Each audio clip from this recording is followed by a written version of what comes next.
Nat John W. That's a nice way to start off the day. Nat John W. Thanks for the resub. Hello, everyone. 72 months with Prime. Hello to Guppy Fighter. What's up, Mander Monkey? How are you this fine morning? Happy Canadian Thanksgiving once again. I feel like most people have their Thanksgiving meal or kind of celebration yesterday, but the actual day that you don't have to work is today. So I think that's low-key the one people care about. Hello, TB Lightning.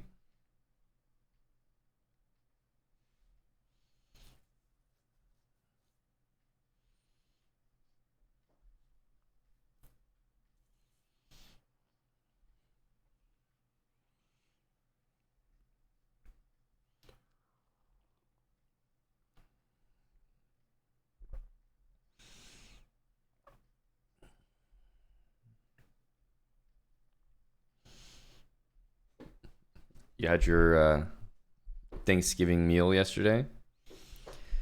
Drank too much. I feel like most people eat too much. Drank too much is all right.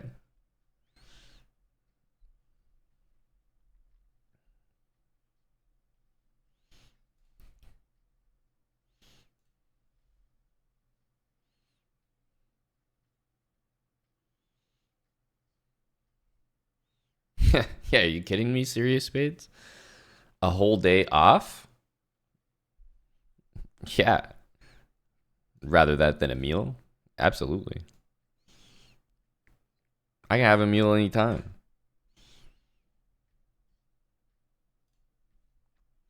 There's nothing like a day off. Good morning, AB Shakespeare. Oh, you're starting us off. Okay, let's go. I like it. Paul Kalkbrenner. Fine, Brian. Thanks for the 13 months. And thank you for making that a tier 3 as well. I don't even know what that means. Who is Leaf? An algorithm? You just do it. What do you mean an algorithm? No, Flyer, you have to put me on. You have to put me on. What is it? What's happening? Hello, TV.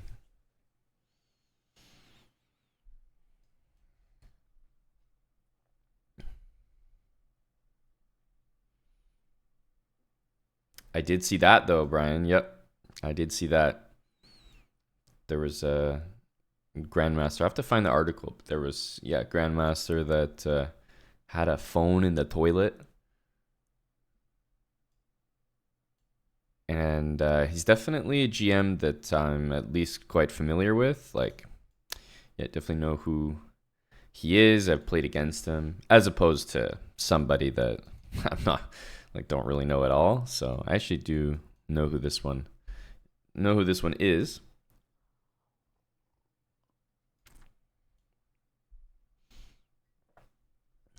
That's a good movie. Putak, that's a good movie. I remember that one. Playing a rapid game to start off, not too smart. First games of the day never go well.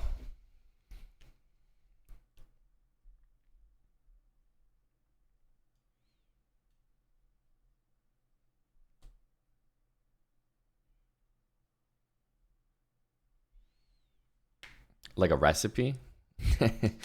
sounds like he needs the YouTube video.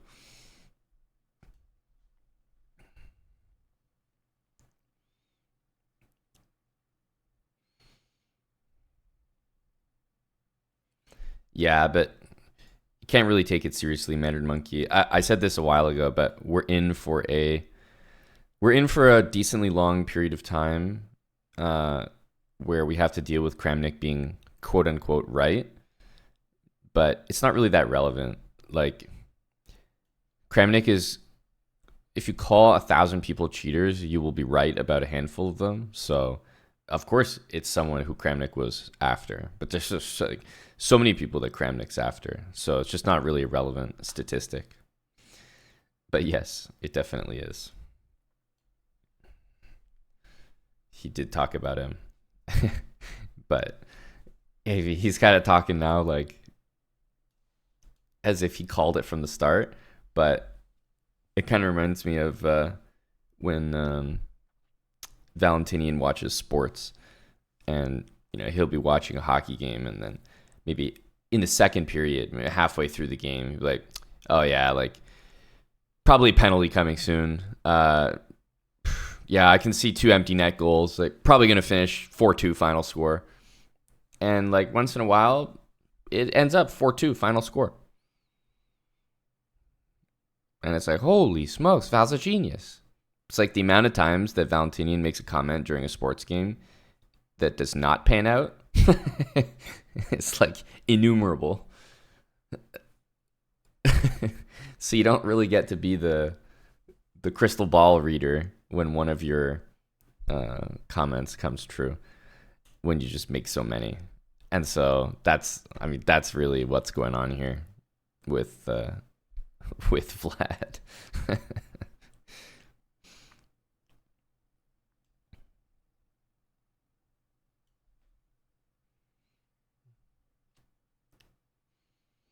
uh didn't really discuss at length Dennis Kadrich, Mander Monkey. Is there another development? I saw that he posted something. This move looks like it loses the game. Unless I'm missing something.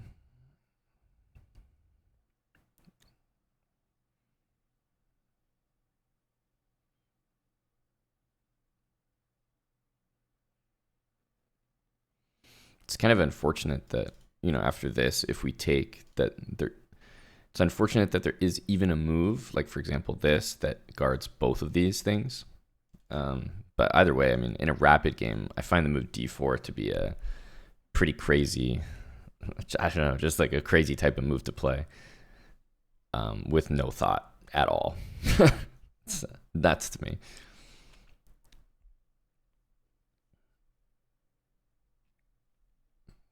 So, I mean, we just take the knight, to be honest. Maybe we'll get pawn takes here. I don't really know. And we definitely have to put up with a few moves here, but at the end of the day, we shouldn't be losing a piece. It's just really annoying to me that black gets to have that pawn there. It's like, feels like they don't deserve it.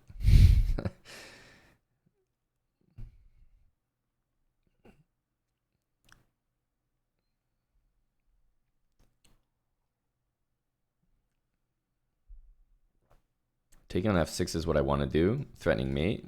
And if black just defends the mate like this, whatever, we just take the knight after. Super easy win. But takes queen d7 somehow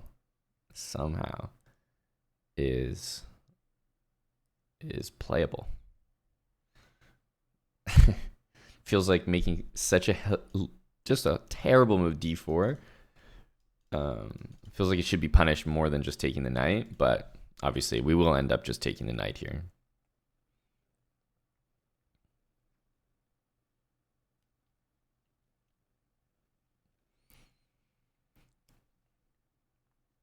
Yeah, exactly, TV Lightning. There's no repercussions to you being wrong about that prediction, but then if the Tampa Bay Lightning go to the Stanley Cup and play Edmonton and win in 6 games with the final score 3-1, trust me, you'll have a lot to say. I think we just take the knight here and just whatever happens, we just deal with it without calculating, because at this point, this looks so good, but it just can't be better than taking the knight. It's kind of sad.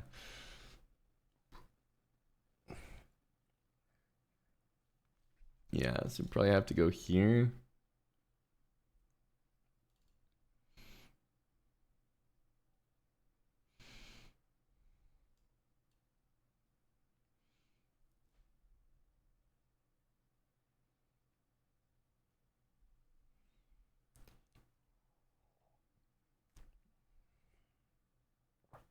It is Manor Monkey. Yeah, that's exactly how that story goes. Chess.com bans a prominent, let's say reasonably prominent title player, aka GM. Title player posts on Reddit saying like they didn't do this. That's crazy. And then yeah, that's honestly usually it.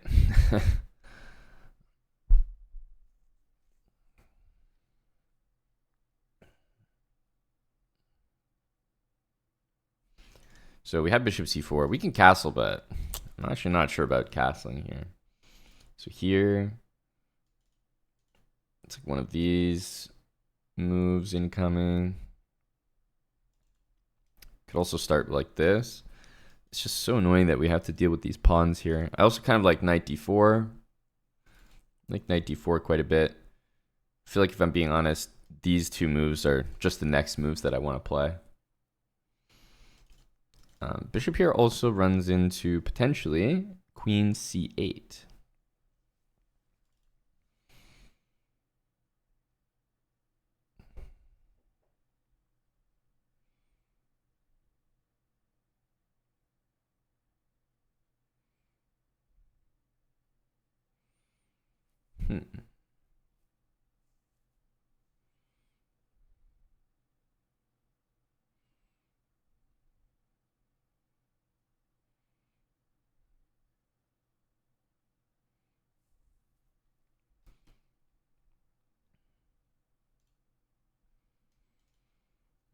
Start with this maybe.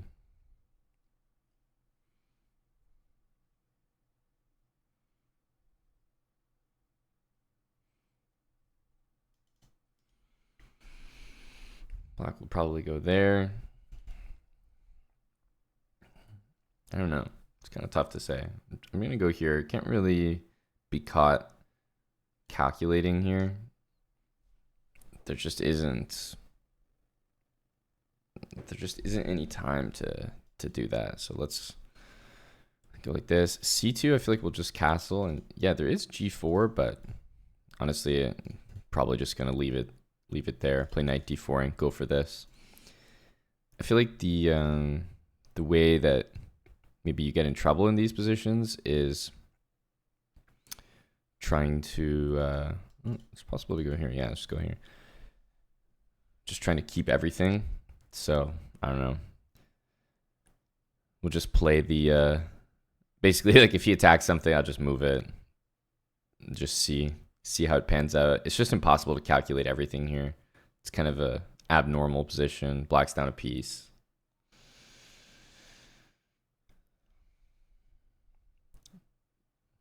Romka Chess, thanks for the rate.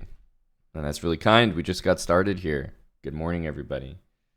If I'm not mistaken, Romka is also from Canada, so happy Thanksgiving as well. Sornik, thanks for the 100 bits. Welcome, welcome. I have a weird position here. I swear my opponent just blundered like hardcore, just lost a piece, and as a result, the game is like actually quite competitive, which is annoying.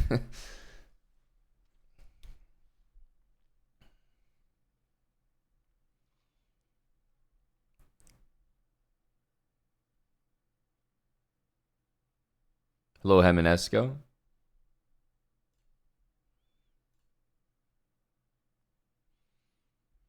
Yeah, okay, so there's G4. Definitely all sorts of moves happening here. We have to be doing knight D4 here.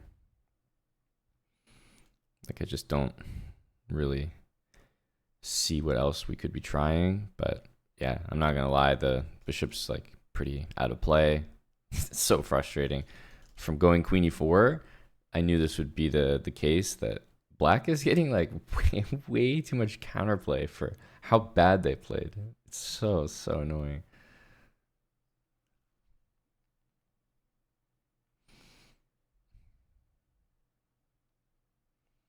Hello, Peter. I was actually going to do that the other day, but I swear, and you can check the VOD, we were going to do it. I noticed you weren't in chat, so I held off, my man. I held off. Here, like, I think we just got a castle.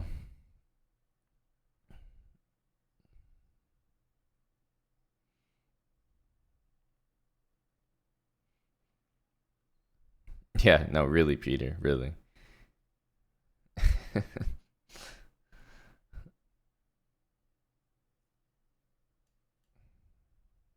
We just have to go here, you know? Like, I don't know what the hell's happening with all these variations, but it's just, we must do this. We must. It's so annoying, though.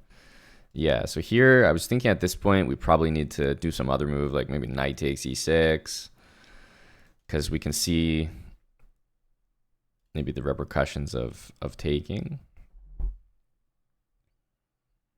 But knight takes e6 is good. That makes a very serious threat. The only thing that sucks is we lose this piece. So am I interested in opening up that bishop to open up this f file? That's the question. Because we could take and then maybe play knight takes e6.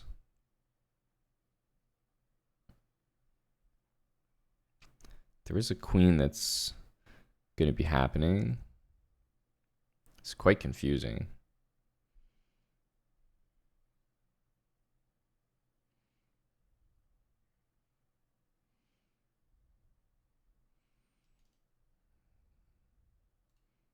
Feels like that might be the easiest.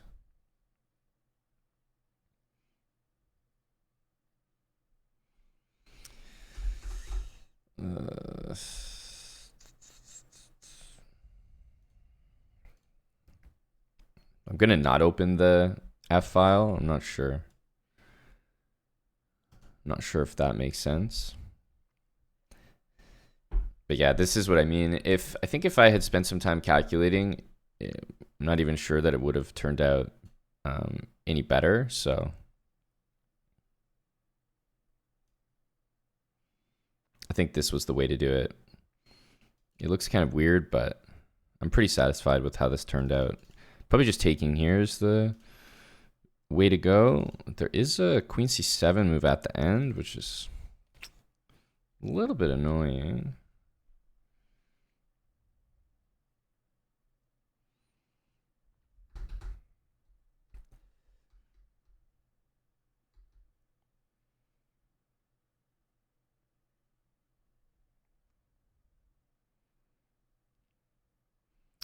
But it gets his bishop exactly where he wants it. So maybe queen d5, threatening mate.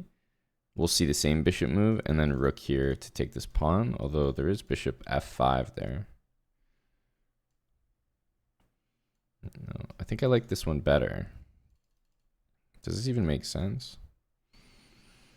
Because we can, first of all, we can take the thing right away, but I feel like this is even better. And then bishop f5, we have that. Okay, here.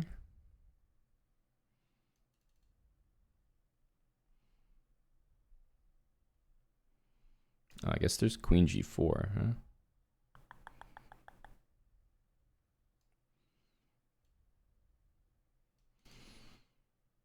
I like this one, I think.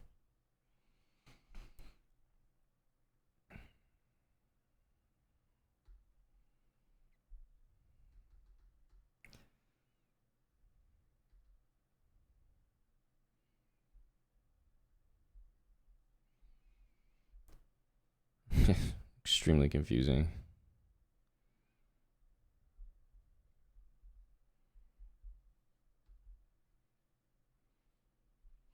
It doesn't look very good yet, I think. I need maybe a couple more moves. Like I'm still in the weeds with the calculations as far as I can see.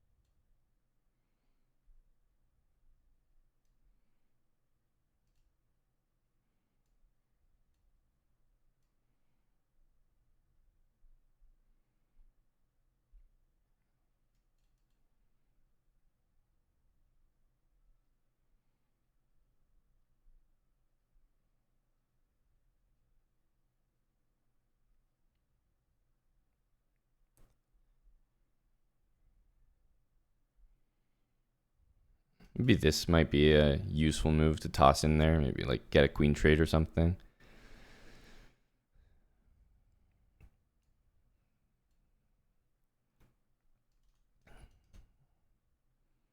Just want to make sure I don't play a move like queen takes, because if the bishop gets to d4, that's, I think, the only way we completely mess it up. I think we can play rook d1 next.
Okay.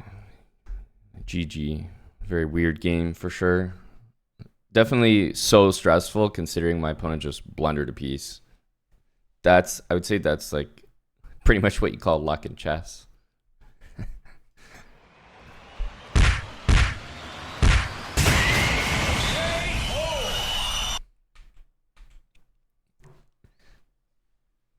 Like, this is such a crazy, crazy bad move. D4, immediately losing the game.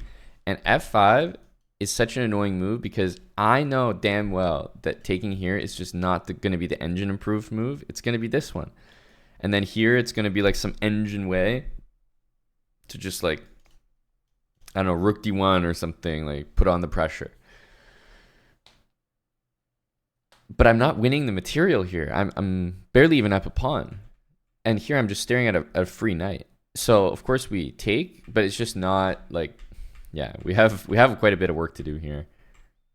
But I just have to keep telling myself that my opponent blundered a piece. So every single move they're making, it just has to be trash. Like, there's no way they're blundering a piece and just better in this position. And I think we actually played it pretty well, all things considered. Yeah. I mean, at the end, obviously not the most accurate move, but that's just kind of the way I convert things. Pretty confident with my pre-moves. Happy Thanksgiving, Czech Manarov.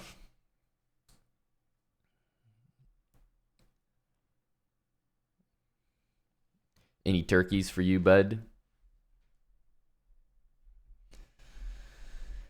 We'll take the KO there.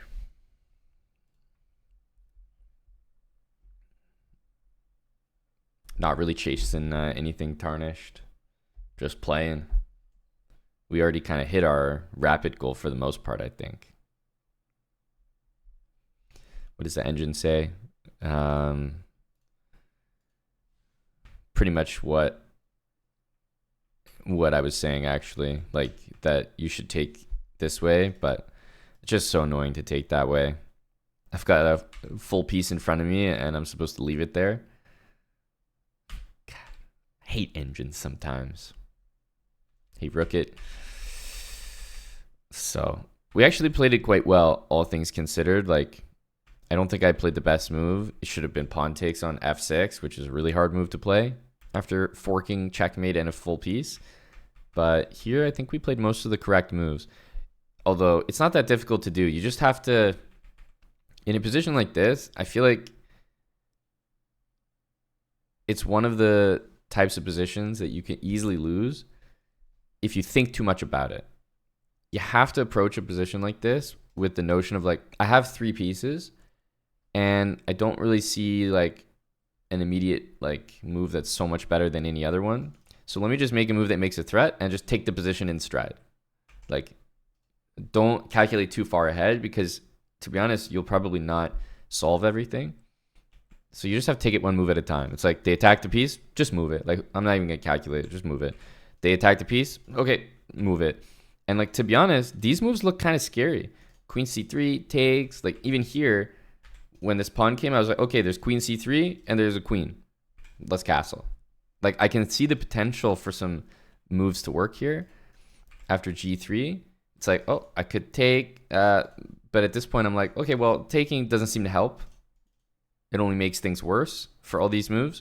So I'm not going to take, which means I am going to lose the piece. So what's my next best move? Oh, knight takes e6. Like, knight takes e6 is by far the best move here, but I feel like it could be a tough move to find because you're just panicked about losing this bishop and about the pawn promoting, but you just have to sit there and you're like, dude, my opponent's down a piece. Chess does not work that you lose a piece and then all of a sudden your tactics all win the game for you. That's just not fair. It's not how chess works for the most part.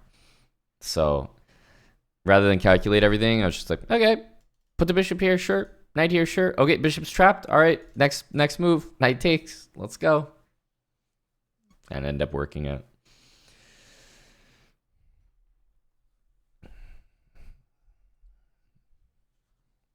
Good morning, and indeed a welcome back to Bam Deezy. Yes, spent some time in the clink.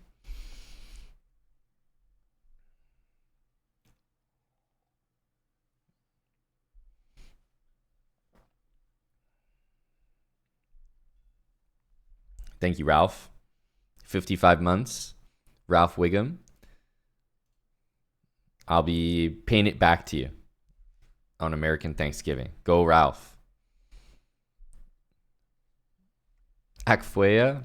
Thank you. Thanks for saying so, dropping in, and hitting us with a 4-month prime as well. Tufelhunden. Thanks for the 62. Plus minus 2. I think this one was plus 3. We were playing at 2400, but yeah, only plus 3.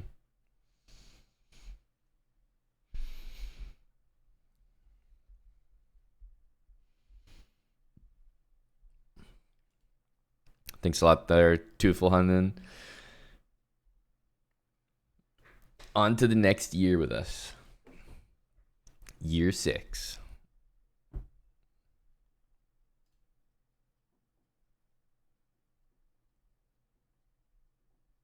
So we'll take it. It was actually a pretty big blunder by my opponent, but turned into an interesting game. Had to be relatively accurate there.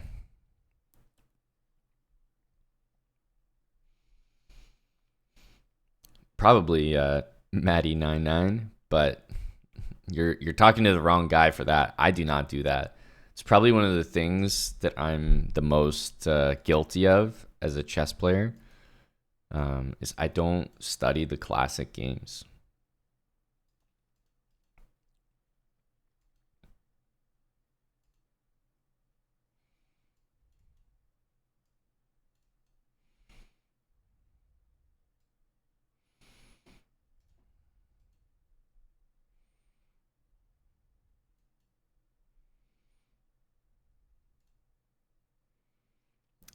But that's not to say it's not a absolutely fantastic idea.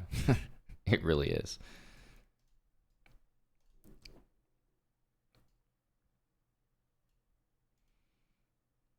I was thinking I'd do this and play knight e4, but it's not really an option.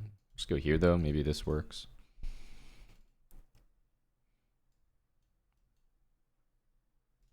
I realized we could take this way. Wow. Amazing.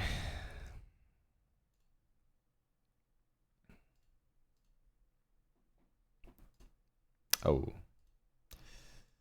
It's unlucky. Oh, I think that was a bad move.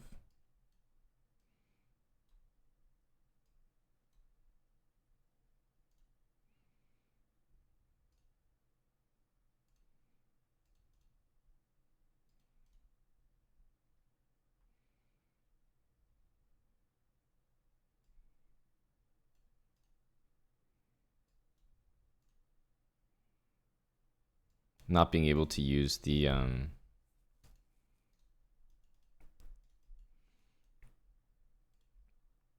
each file is quite devastating here.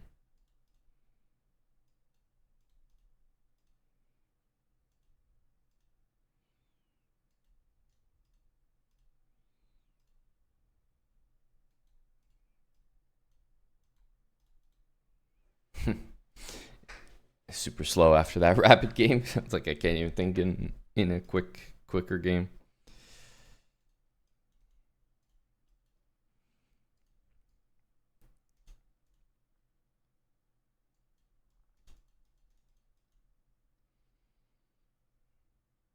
Yeah, studying the classics is for sure a good thing to do, but just something I've never done.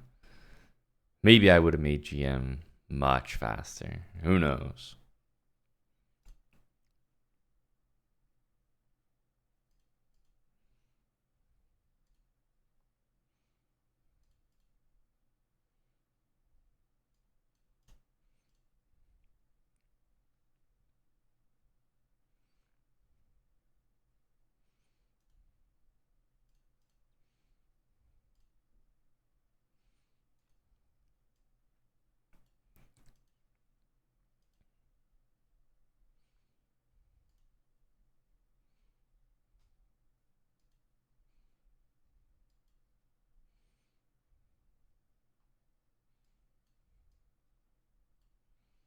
We just leave our king over there.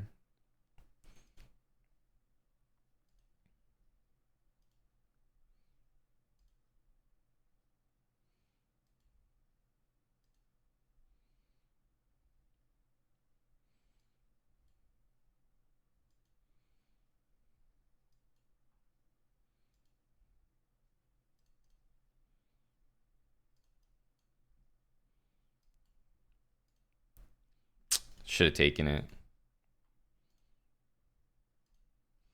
Trying to minimize the counterplay here.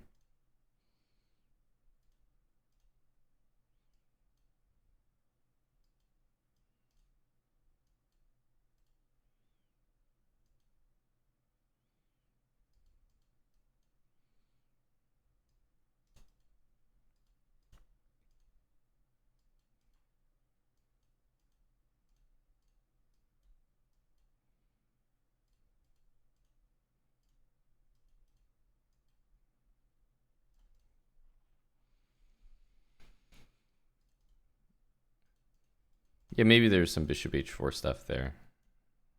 Like in a pure endgame, I'm not sure. Seems possible.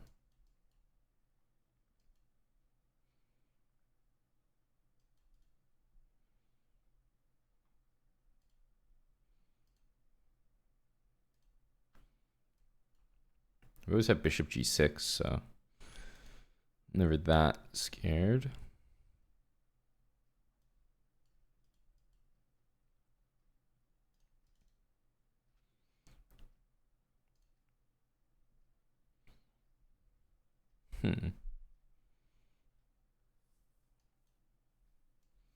This is not going to be what we should do, but let's do this. Probably f5. Just get some pawns on light squares.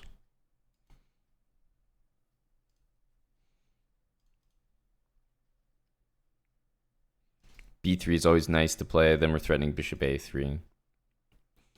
Has to play this move, but then we can go here because, yeah, if you take with the bishop, once again, bishop a3. And here.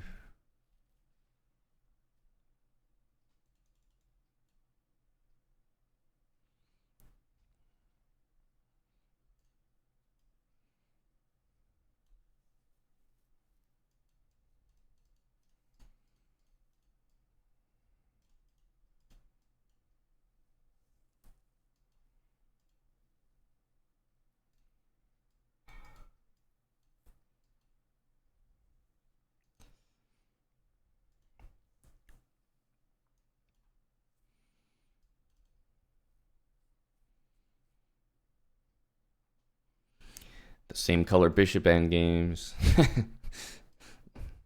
I've never lost one in my life. So this is what I mean. Like that same color bishop endgame is obviously not good for us, but I just have a history of winning them so often that of course I'm incentivized to go for them. Like they just work out most of the time.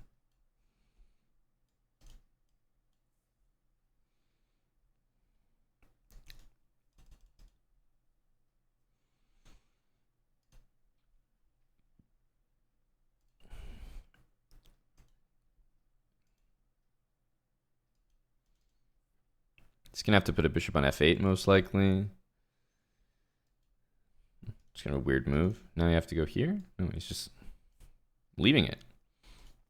Interesting. I feel like this is smarter. We have c5 there, so we're not even losing the piece. But I was thinking we could do this. Although now that I see this move, it doesn't look that good, does it?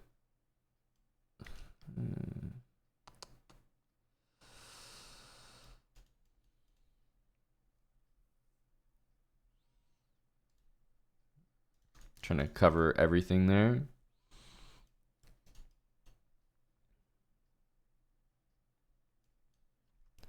Definitely did not see that.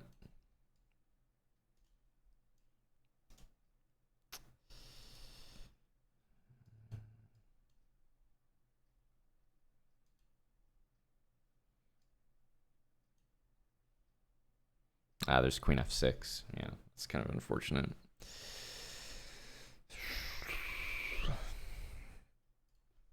Down 20 seconds as well, so not really not even a close game.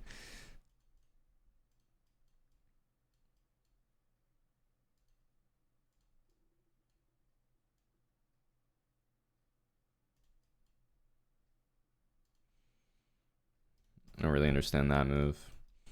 Okay, so he's gonna play knight e5. We'll kind of both take the bishops, I guess.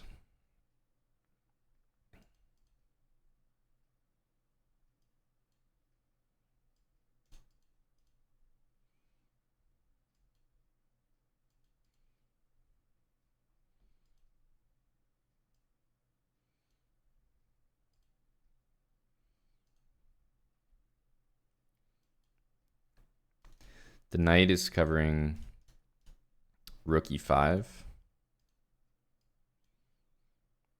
I think we want to play g6 here, once again to keep the pawns in check.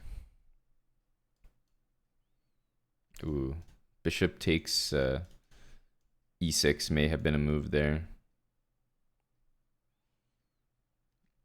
Okay, d5. Oof. Okay, we have to go here. We have to allow that. Oh.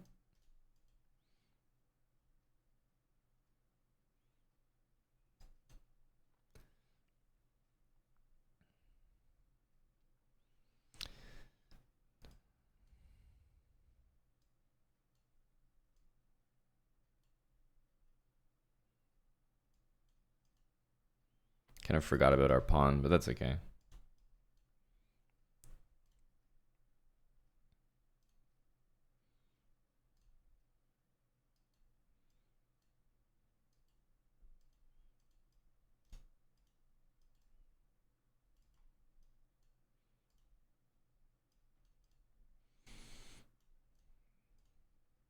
Should be pretty easily winning.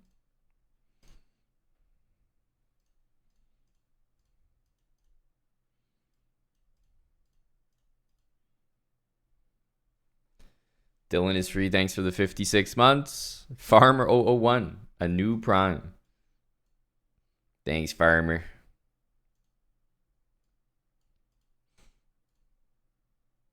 This guy just didn't move his queen.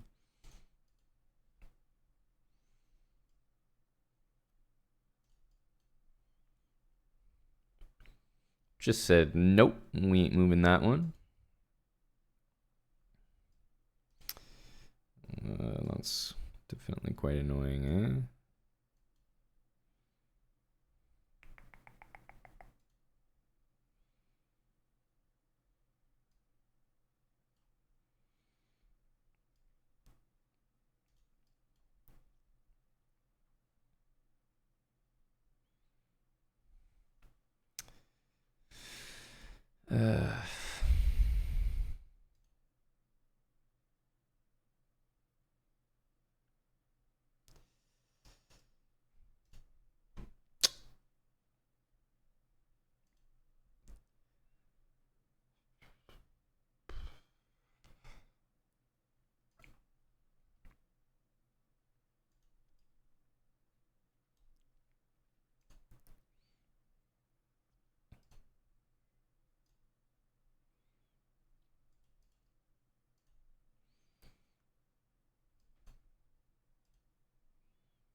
think that move would have been pretty strong.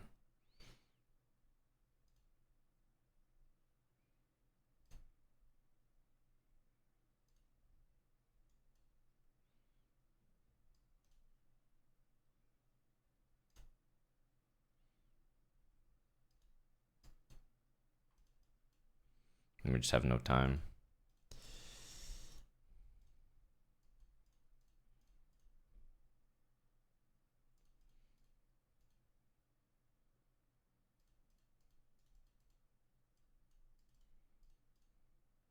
Man, we're really getting flagged pretty comfortably by this guy. I've had some nice games, but so slow, so slow.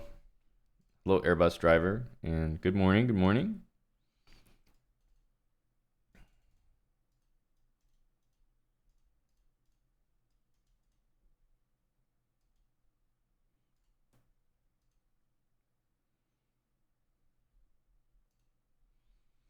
It's a very weird move. I think we had knight b2 there.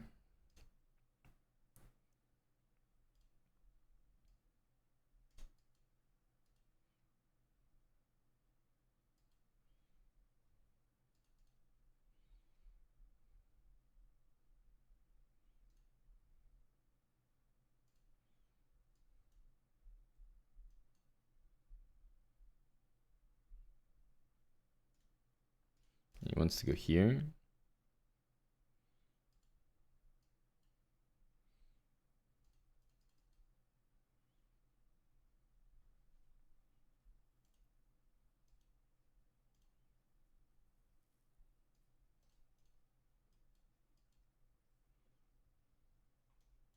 Rook d2 is coming.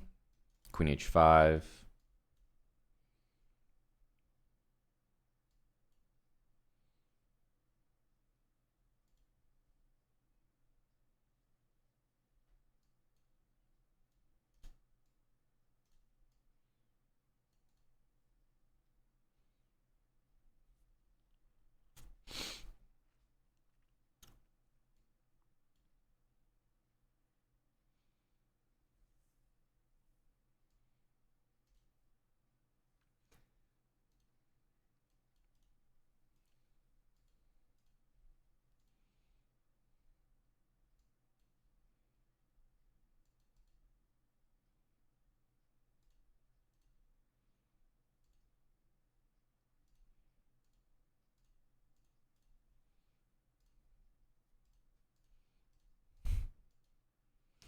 So nasty. Rook takes g7.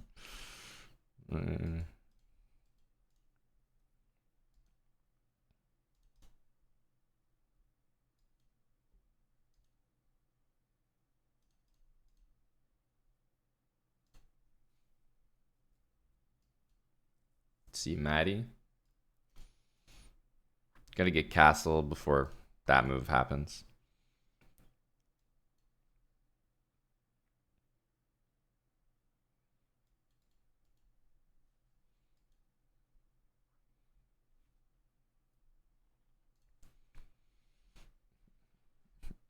Losing a lot of points here.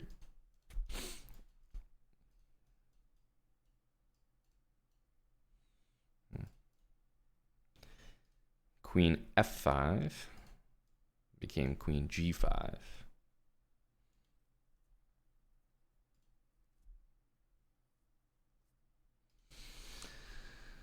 That move does not feel right.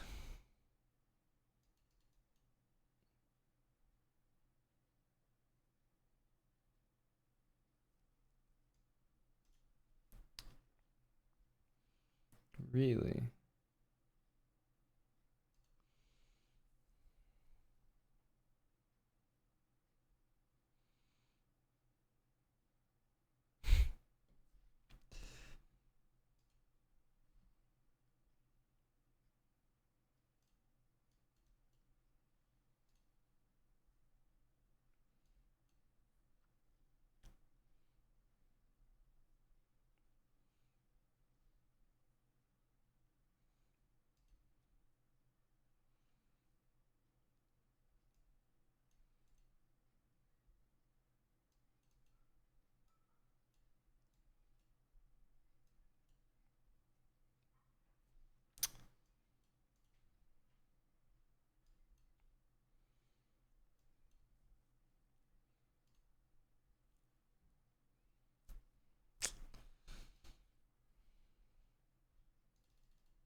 So annoying.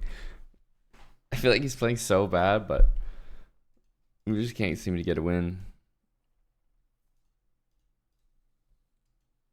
Oh, F4. F4. Yeah, that move do be hurting. F4 do be hurting.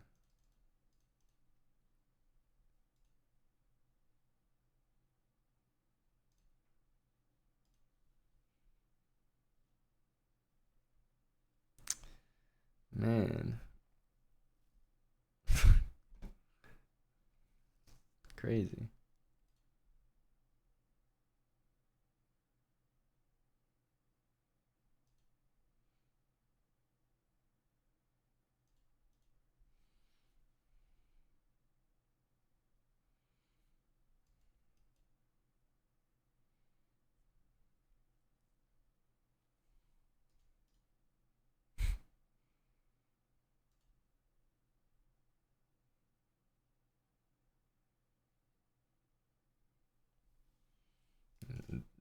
This move, knight d5, I think is just lights out there.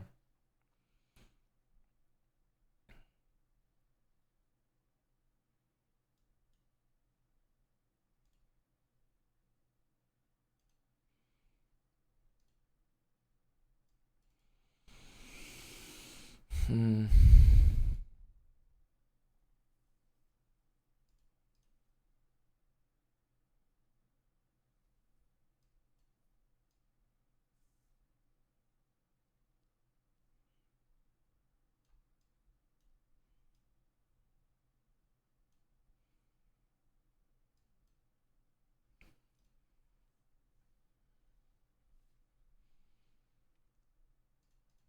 Oh, catching up on the latest story, ABD.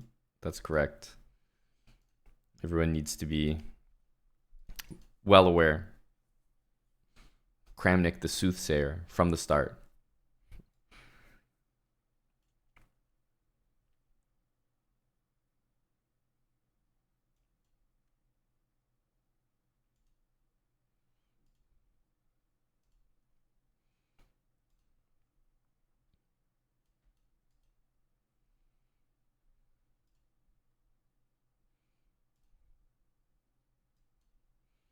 It's funny, he like made a point to put the bishop there, and then we just play this move.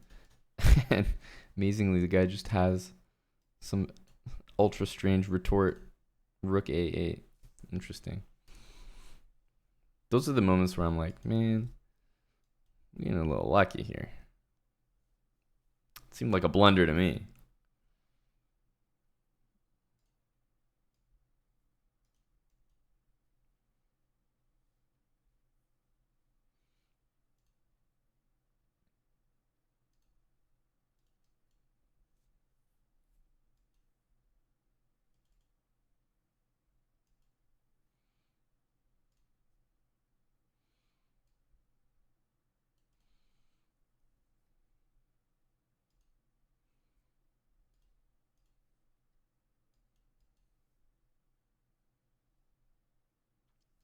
This is a checking square. Just once again, so sad. Okay, that move was terrible, I think. Uh,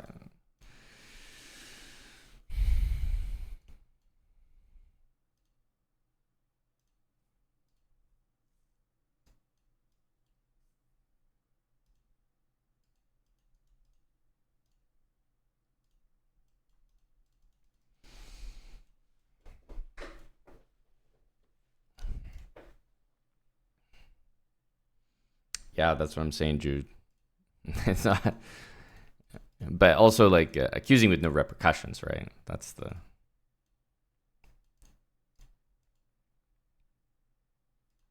I think that's the main thing. Because otherwise, what? Yeah, in that case, why wouldn't you toss a few accusations out? Doesn't hurt. You can only be right.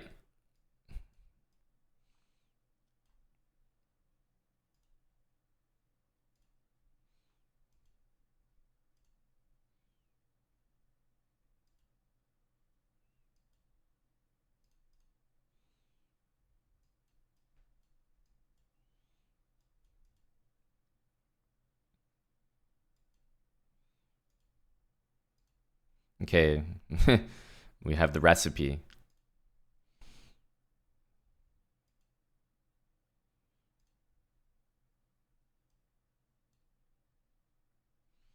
Same color bishop endgame.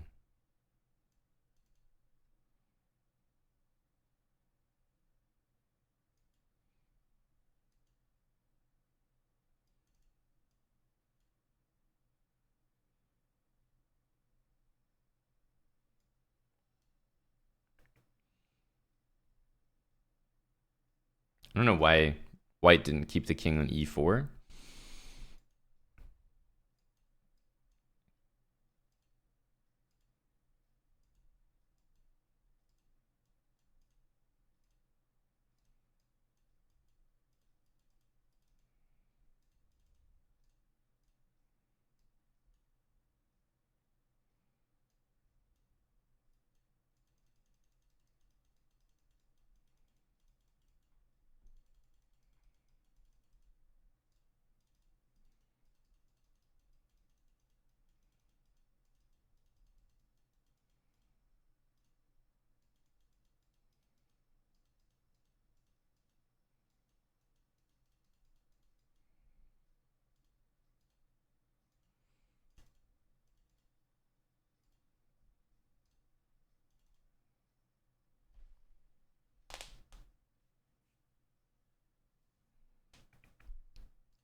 Glad we did that. It's a good use of everyone's time.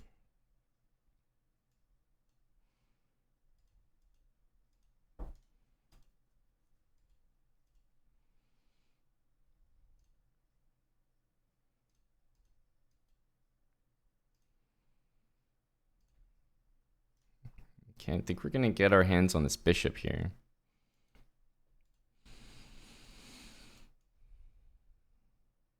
That's definitely a nice thing. Oh, I thought we had this, but rook takes, queen takes, knight takes.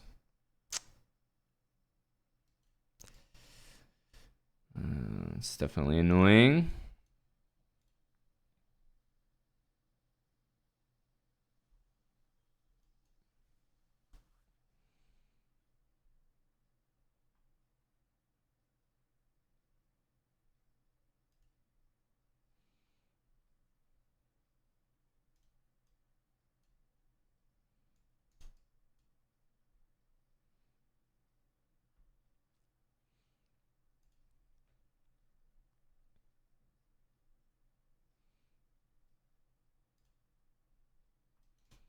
Get that knight there.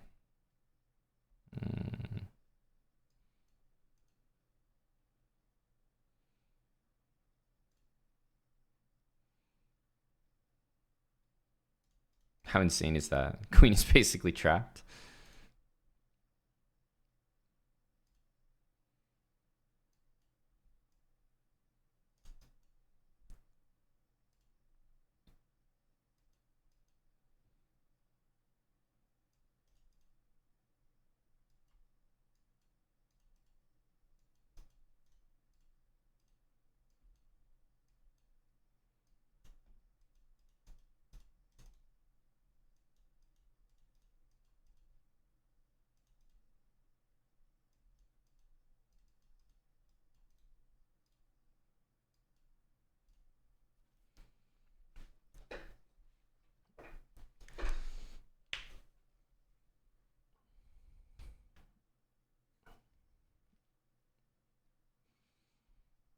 A little bit, Johnny.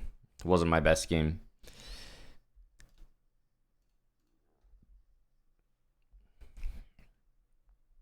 Not my best game at all.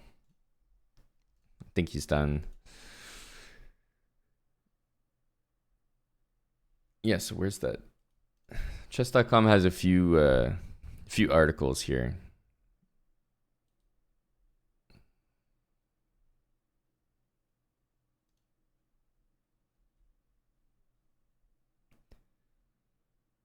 Yes, phone and toilet.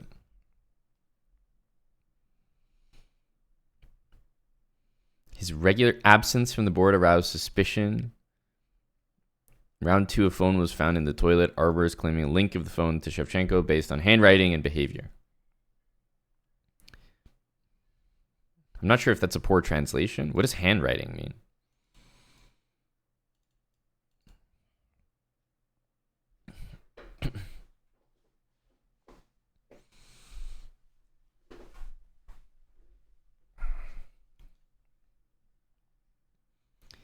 I've definitely played this guy before.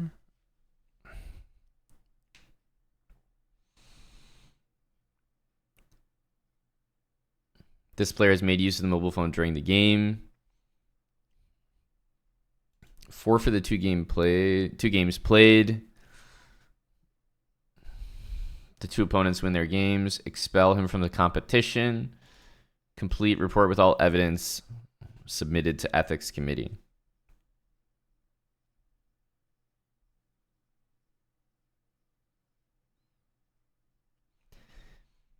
It was sparked by Vallejo complaining that his round 2 opponent was spending way too much time away from the board. Arbiter then told the guy, hey, you're spending too much time away from the board. And he said he had a problem, always had to visit the toilet. He reminded the player that you always had to ask permission to go there. But the visits continued. Saw Shevchenko visiting an individual cubicle, and there found a new mobile phone with the handwritten note.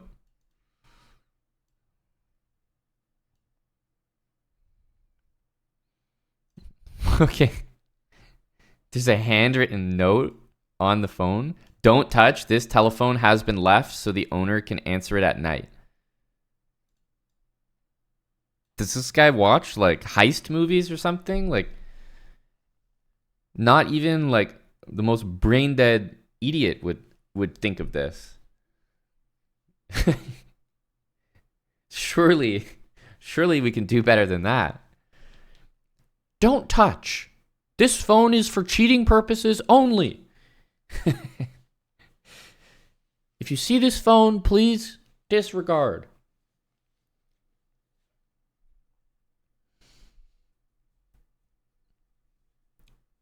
Bot Dog, thanks for the 44. And tier 3, 105 months from Felix, aka Ubitsia. Come on down. Thank you, Felix.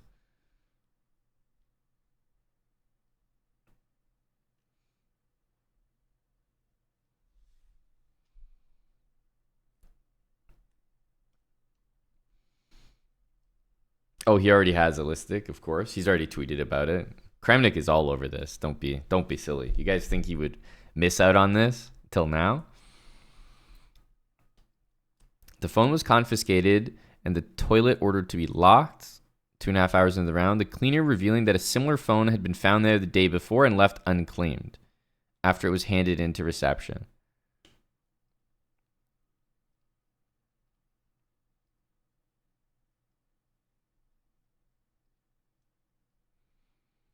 They compared the handwritten note to Shevchenko's score sheets and found similarities in the ink and handwriting.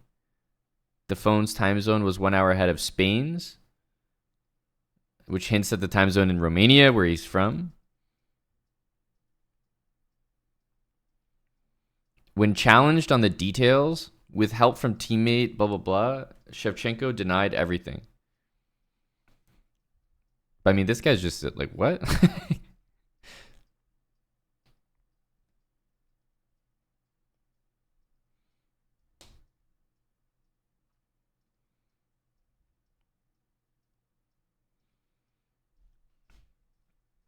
Is this recent? This is from today.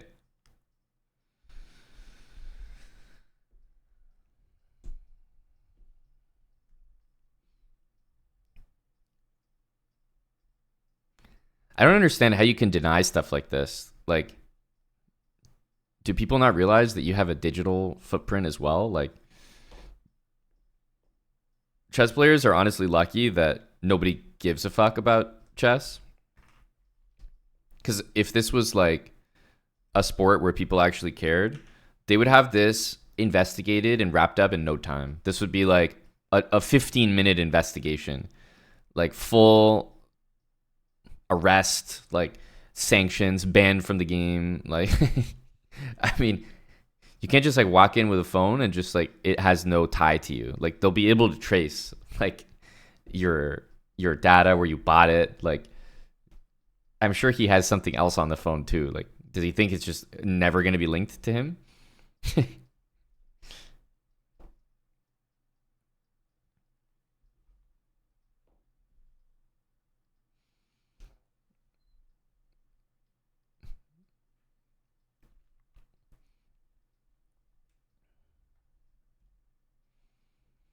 The arbiters note that 2 more complaints were received by another one.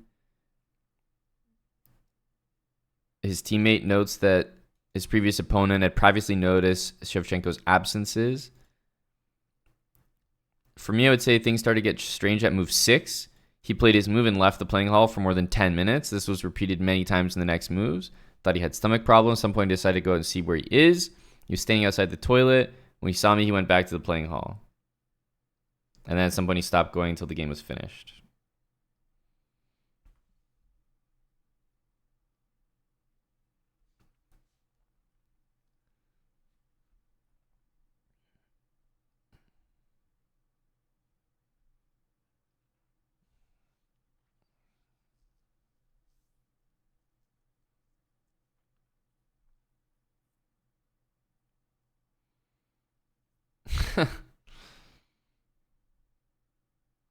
Chess.com has reached out to Shevchenko for a comment. His team captain preferred not to comment at this time.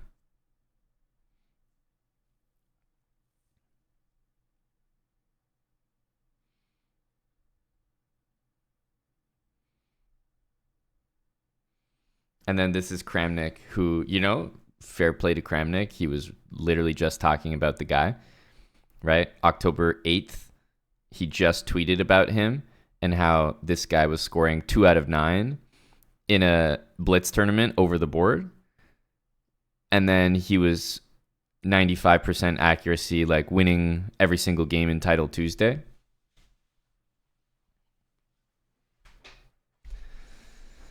But like I said, Kramnik tweets about everyone. So if nothing happens to people, then like there's no repercussions for Kramnik. But if something does happen and he's right, then he's right. So it's kind of a risk-free position to be in. So I don't take this too seriously, to be honest. But it is a little bit funny that he was just tweeting about him like a couple days ago.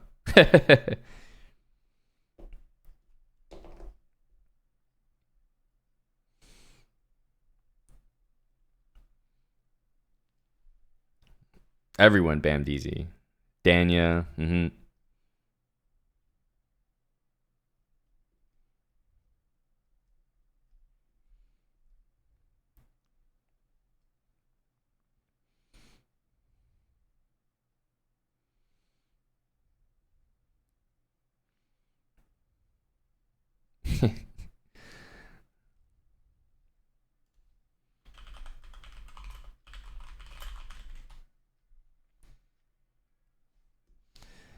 It's weird. I've played him before. I played him online before, but it's interesting. I played him before, but it was so weird. It wasn't even in a regular chess game.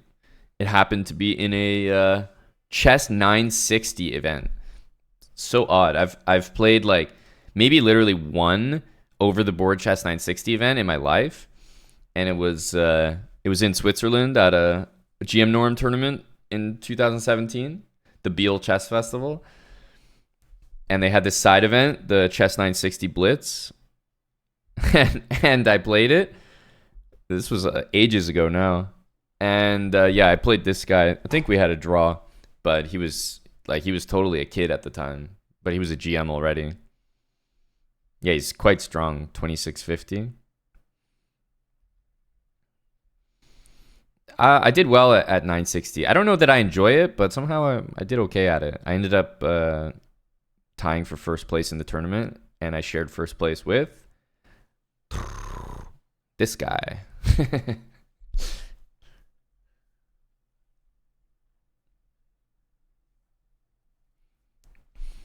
Maybe we can go back to 2017 and, amend some of those results and, give Hambo what he's always wanted. first place in the side event Chess 960 tournament. Yeah. Yeah. I think we need to right the wrongs in the world.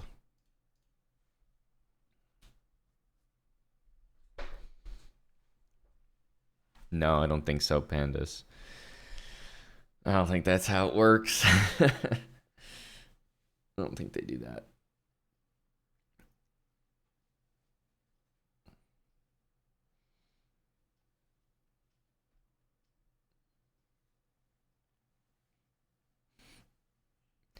Yes, we'll certainly be getting into some ABD. Although I can also share we have unlocked the, and this isn't even like that exciting because I'm sure we're going to be terrible at it, but we've unlocked the NMPZ mode. We've promoted ABD. We've moved to the next division.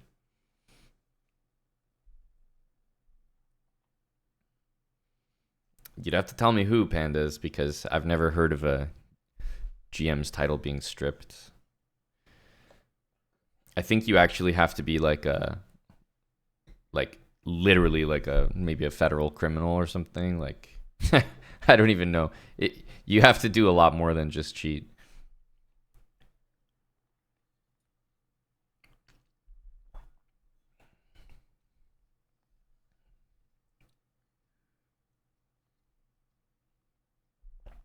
I don't think they stripped his title though, did they?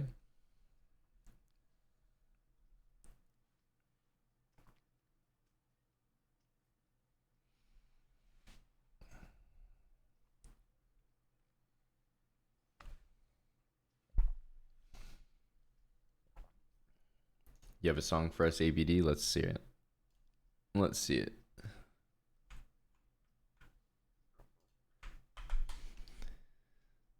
Ah.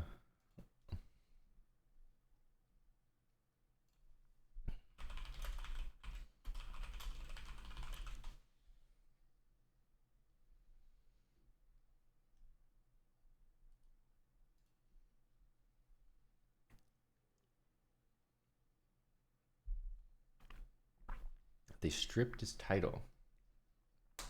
It's interesting because there's something that feels less malicious about that guy doing it because he was just old as hell and it was like kind of obvious he was doing something. Not that I generate, any significant, like any more sympathy for him, but it's interesting because if you set the precedent like that, then everyone's title's getting stripped.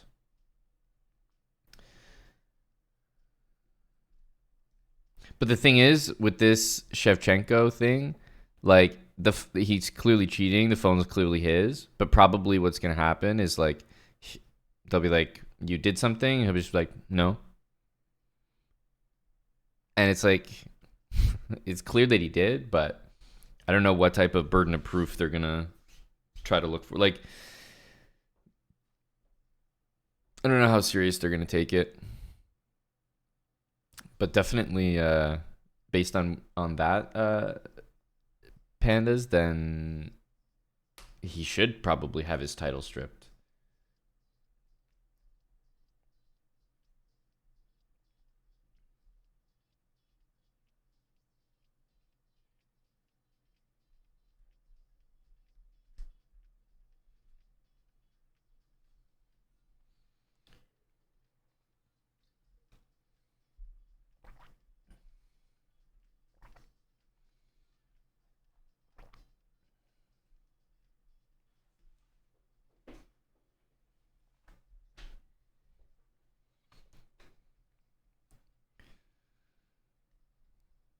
Dude in Austin got caught cheating with a 200 prize pool at stake.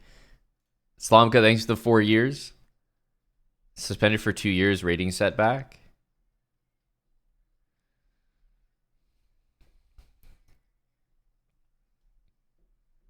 That's a good point, yeah. Maybe if you cheat, you maybe you just get demoted to FN for life. From that moment on, you constantly have to explain your title as an FM. I think that would be an adequate punishment for all cheaters. FM, the worst title in chess.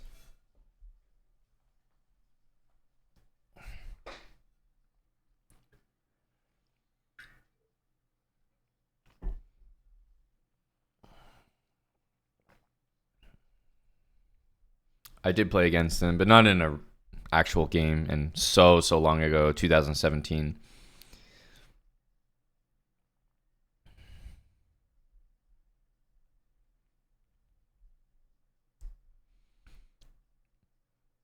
But yeah, this one just happened, and then there was the other guy, Dennis Kadrich, who was banned on chess.com. So what is it, 95? Can't even remember. Oh, I guess maybe you can't search it. I thought it was something like this. Yeah, maybe you can't search it or something. I think I'd have to actually type it in.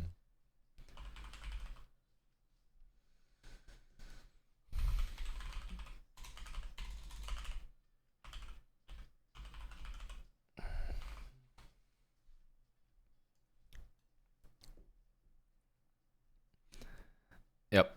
And then this guy got closed recently. So there's been quite a few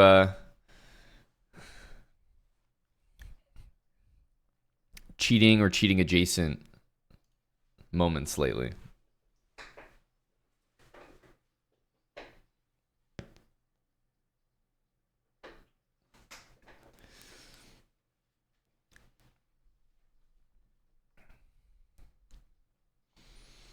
What if you cheat as an FM? just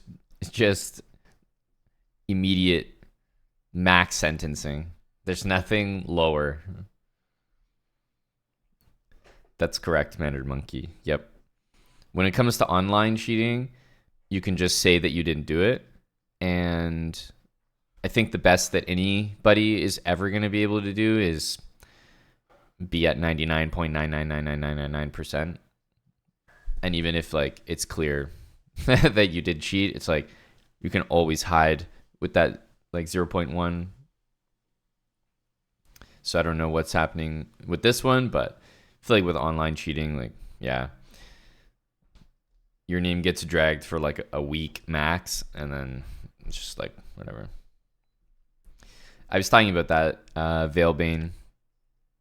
Yeah, I've already said we can expect a couple years of Kramnik being correct about cheaters, because yeah, this is the equivalent of me being able to bet without any repercussions. So if I'm allowed to bet on the outcome of a hockey game tonight and I have no risk, obviously I'm going to bet on both teams to win.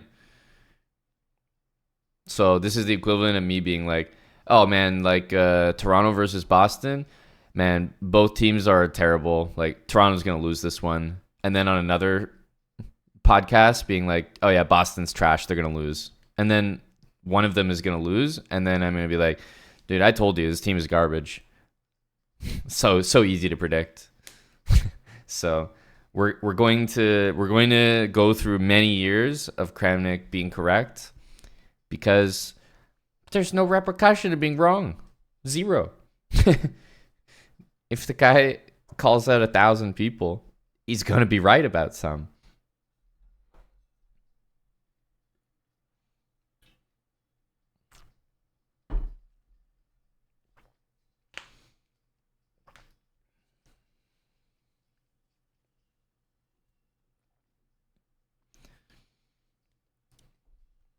Yeah, but Mannered Monkey, we'll never really know, right?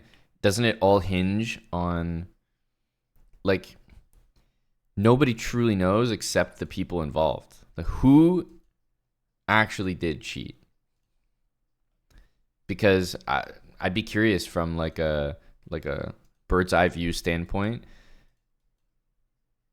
Did they actually not cheat at all? Nothing suspicious? I don't know.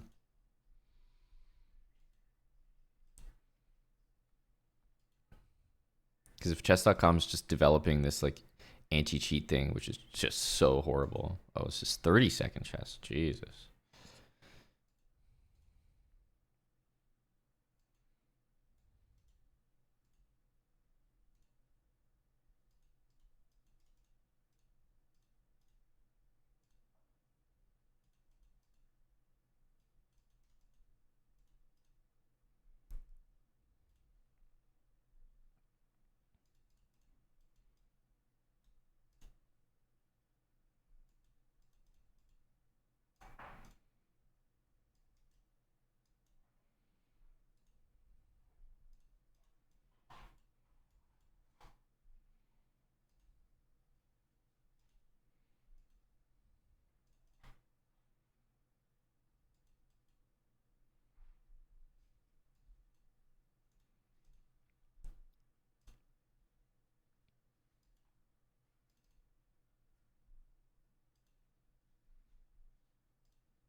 Yeah, but you saw the Kadrich case, Mandarin Monkey. There was some history to it, right? So it's one thing, like, yeah, maybe he did or didn't cheat, but it's another thing whether he was just, it was just like a troubled account, you know? Because it definitely seems like he had a case in the past where he definitely did something. And it seems like he might have either like a very poor chat history, maybe some account sharing.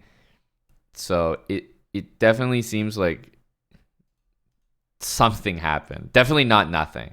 Like that's what it appears. Yeah, he has this like I accidentally admitted to cheating story, which is definitely quite funny.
Happy Thanksgiving, Vicarian.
Just a quick adoption.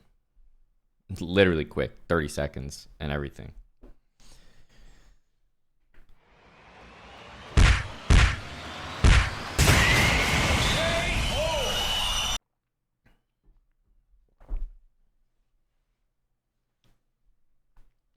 Yeah, that's actually a good point, Pandas. People need to be talking about that more. Karo Khan, hey, the username checks out. It must be you. GG's, brother. GG's.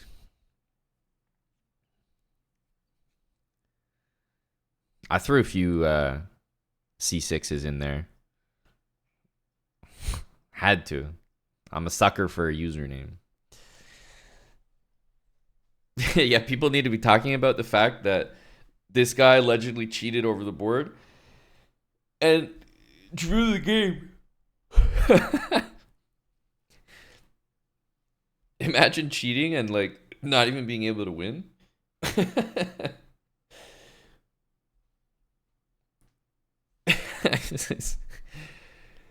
Imagine like your your phone is in a fucking toilet and you draw.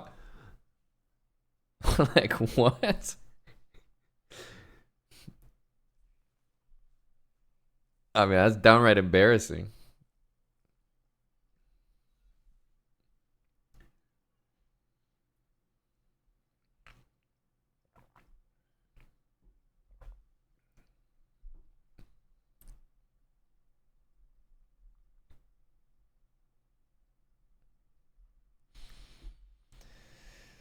Ugh, that's funny. Are you talking about me, Fractal? Yeah, you like that, Tommy J? A bullet appreciator. It's a dying group. So, noted. Steeped Games got the papers ready.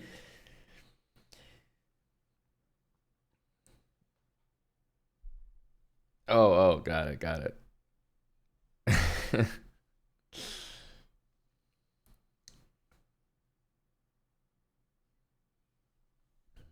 What's up, Marcada? How are you?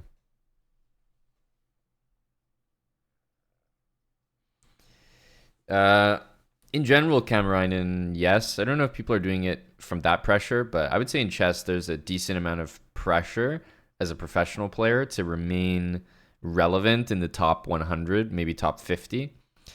A great example is Arjun Erigaisi, who has good support from his like his government, his country, and definitely his peers. And he's about to like hit right like 2,800. So he'll get some invitations, but that's a guy who basically hit 2,800 and never received a top invitation to any tournament. So it really is like a mini cult.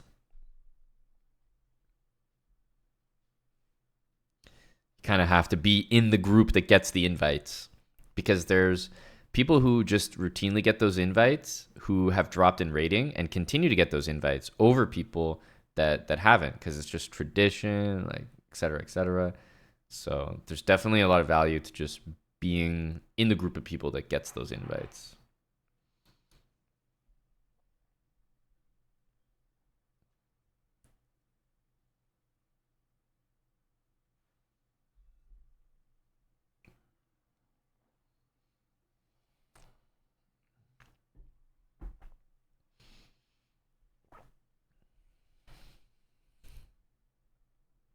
And it's a mix. Obviously, I don't want to see a player like Eric Icey, who's almost 2,800, excluded from a top event, because I want to see him prove himself, and he's proven more than enough that he is literally like a complete killer in these open tournaments. But at the same time, I do think there's like, to some degree, players have earned invites by just being at the top level of chess and having a 20 plus year career in the game, 30-year, 40-year career in the game. So a balance is nice. Regardless, I'm definitely not a fan of just the same 8 to 10 people playing the same events over and over and over and over. because we've all like maybe seen an event where they have like 9 regulars and then a 10th that's kind of a lower rated guy, like maybe a young player, etc. And then that person will just like do terribly in the tournament, and you just kind of like, oh, okay. So you like it when people get their shot, but then if they don't like play that well, you're kind of just like, oh, okay, that wasn't that exciting. But then once in a while, someone like that has a breakout tournament. So I don't know, risk reward, especially as an organizer as well. It's the classic job application. Sorry, we were looking for someone that just has a little bit more job experience. Well, yeah, that's why I'm applying for this job.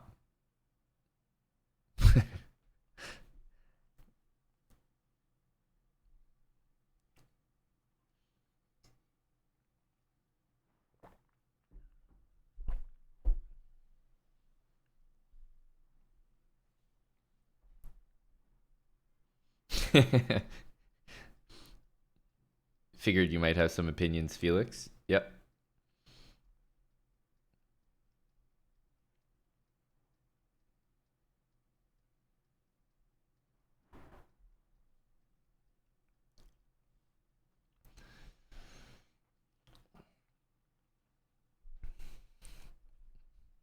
Tarnish, why don't you think about that question? Do you think that a 2800 versus a 2700 is a more significant rating gap than a 400 and a 500? Because I'm willing to bet that what you think the answer is the answer.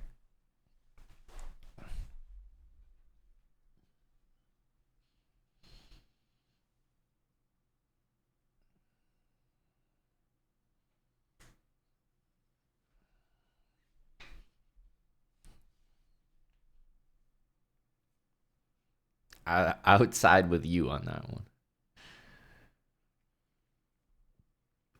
Hello, JKA.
Don't really like knight takes. I actually want to take this pawn. Retreat, retreat.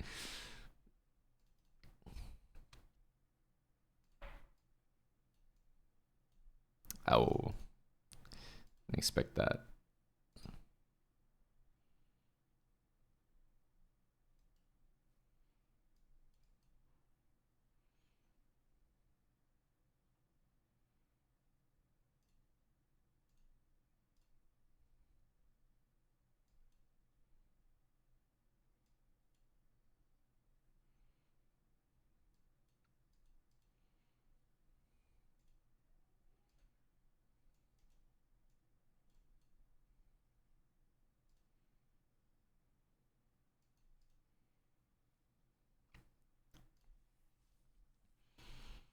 Shevchenko's chess.com. I think Kramnik was tweeting about it. I'm pretty sure it's like just his name, basically.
Thank you, Wald.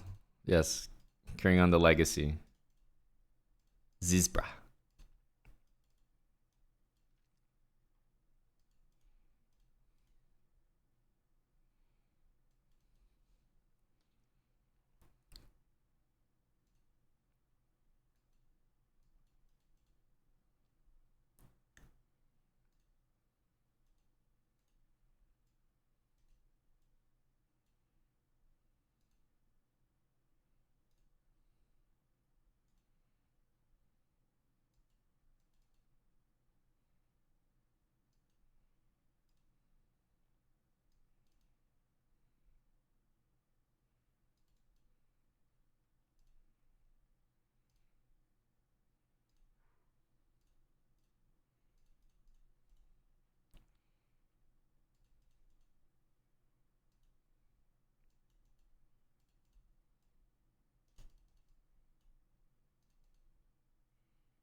Bishop a6 is slightly annoying. I'd actually rather give the exchange than play c4.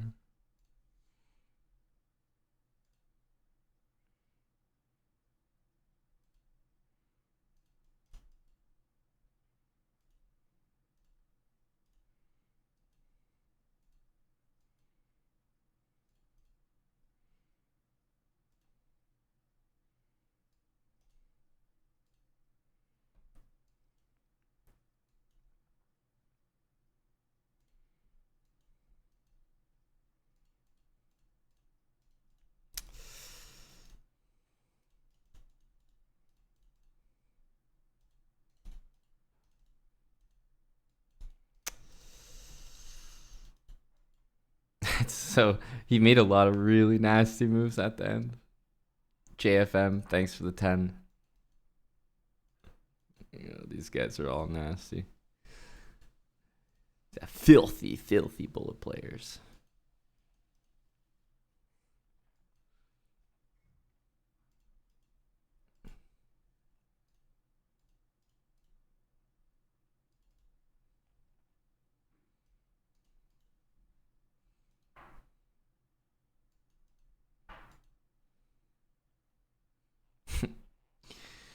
It's kind of funny.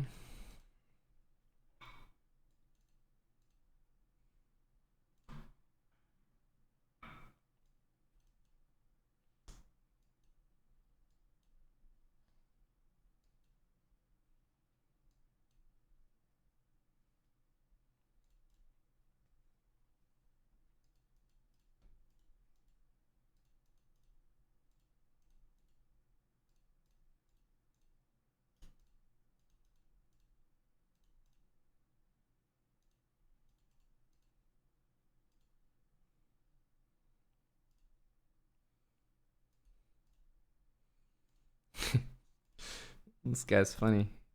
Played that like it was a tactic.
Knight e3, queen g5, gory, and then unfortunately the queens stay on the board, and definitely feels like more of a guaranteed win if the queens get traded for me. Because my king was a little exposed as well.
Rook f6 move is definitely annoying.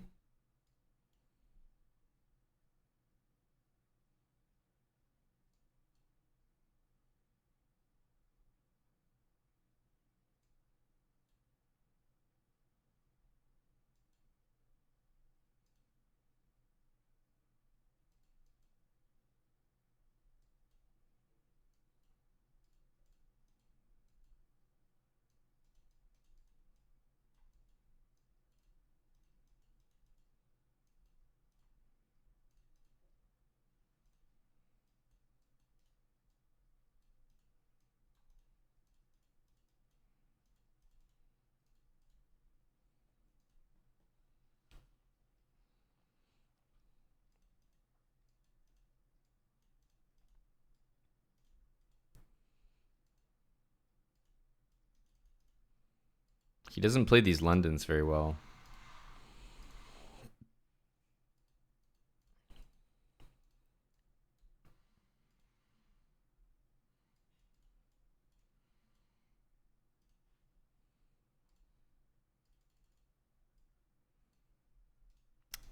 Could just could just taken there.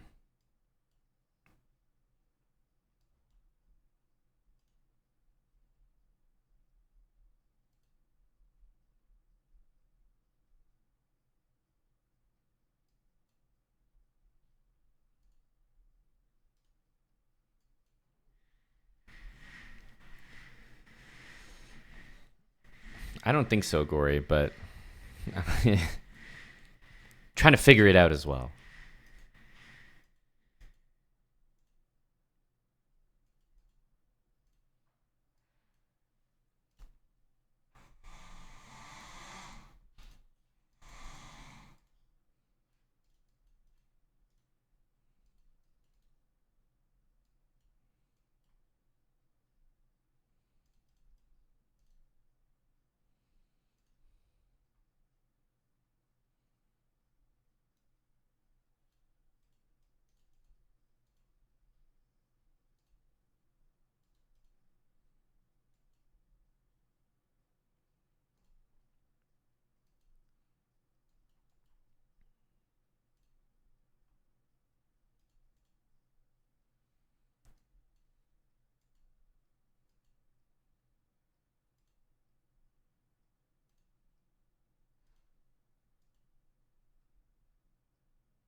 Oh, got him with a quick one there.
He went back with the king. It's kind of funny.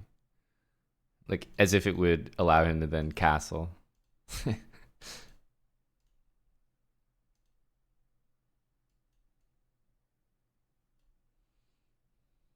like, oh, okay, no, it's back. It's back where we said it was going to go.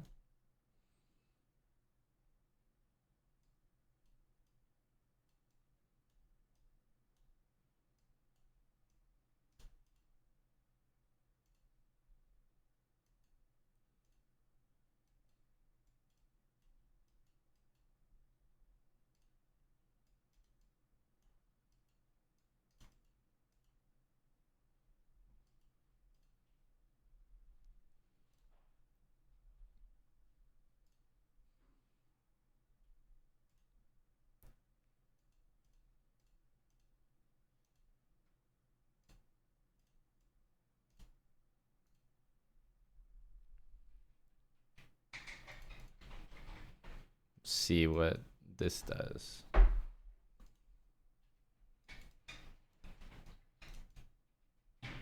Kind of feels like we're in trouble here.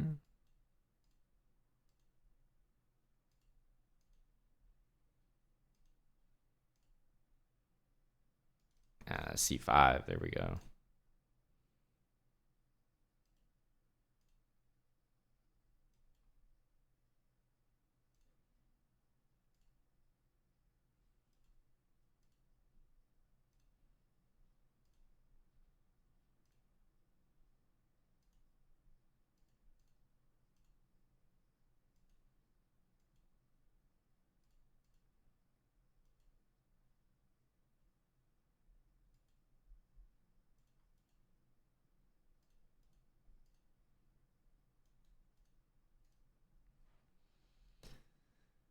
I think we actually got more than 10 there.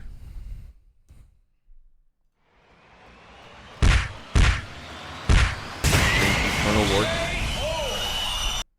How long has it been? 9 months. Thank you, Colonel. Yeah, I only like sacked my queen and my pieces because I knew that he was at 1 second. But yeah, definitely not a bad player, Gory, for 2,500. Thought he played well. Hey, Davidus.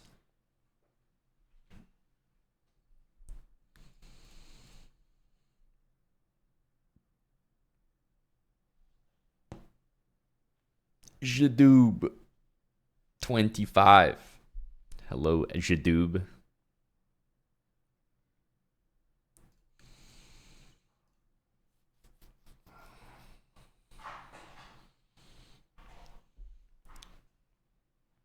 Yeah, fast most of the game, Gory, but it's very difficult to keep up the same level of accuracy. So as the position gets trickier, to maintain the same level of accuracy with the same speed is, I mean, he would be higher rated if he could do that. So I think it's natural that he would potentially slow down.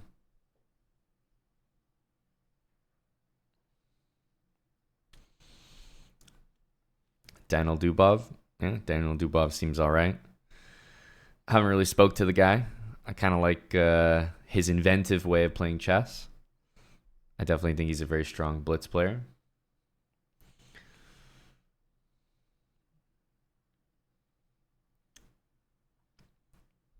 Hello is easy. We tried out your set earlier. Definitely pretty nice. Probably a little bit too much on the mellow side for me, but nice little warm up set. It's difficult to play slow and accurate too. No. Really?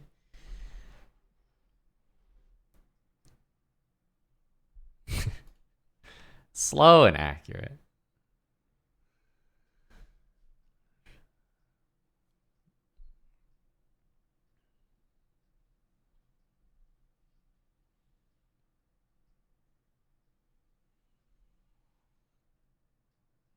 Let's see.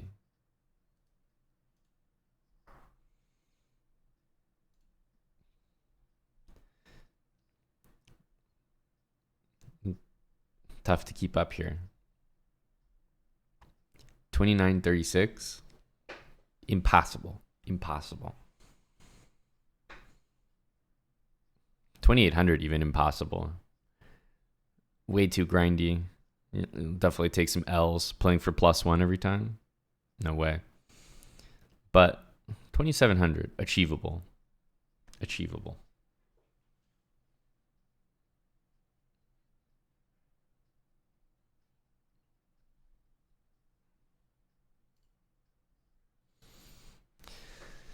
That's right. Actually, it was ABD who started us off with a good tune this morning. Prior to that, it was AB Shakespeare, who I believe also had a song from that particular gentleman.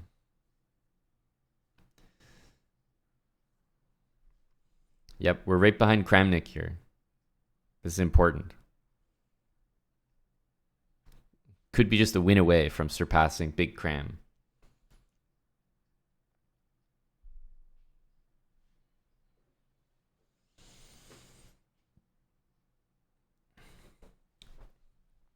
Oh, did that tournament actually did that tournament actually exist? It's so funny. I kept thinking this tournament was just like not gonna happen, but hang on a sec. What is this? WR chess?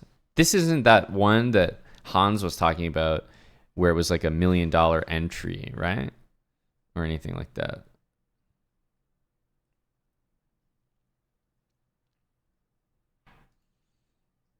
Because I thought that was also called like WR or something.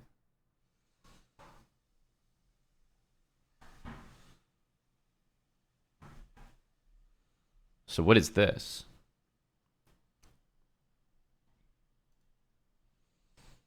No, yeah, this is different. This is some kind of, I don't know what this is.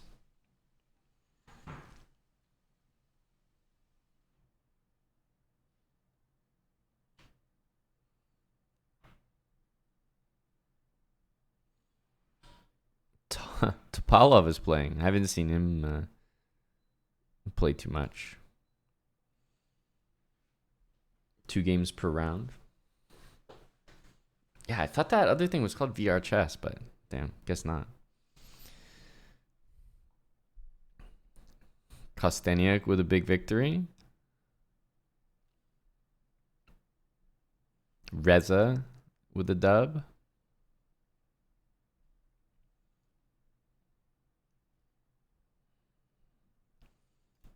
This kid's definitely one to watch.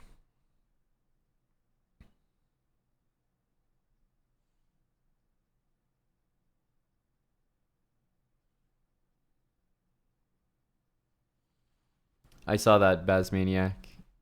That's pretty nice. Nice to see. Unfortunately, looking pretty lost. But what are you gonna do? Literally like 800 points rating diff or something.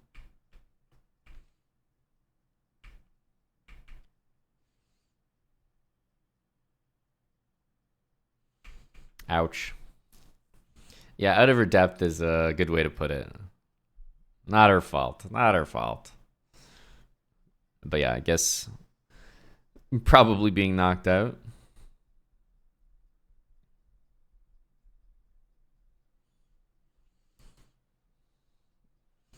Yeah, Arjun is I mean, he's pushing 2800. We were just talking about him. Good morning, Sebum. How are you?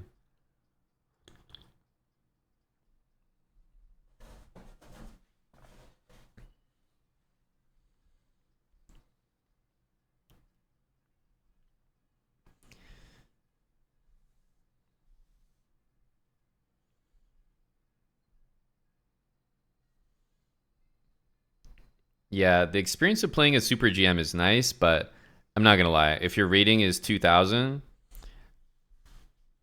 like, I don't think you should be in the tournament. So definitely sounds like a pretty harsh thing to say, but I don't really understand it. It's like she's a definite talent, but what is she?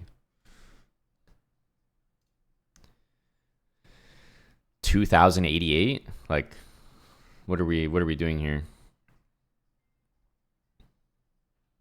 So I don't know if she qualified here to something, or I don't know who's organizing this. And like, you know, not trying to bring a young girl down, but dude, what are we inviting a 2000? It makes no sense. Like, so it's happening in London, England, so that kind of explains it. Because Shreyas is in the tournament, and I think he's a English talent. But yeah, I don't understand this invitation. Yeah, she's 9 years old. It's incredible. But I feel like while it is incredible, it's also like probably a little unnecessary. Whatever just happened, this invitation, a little bit odd.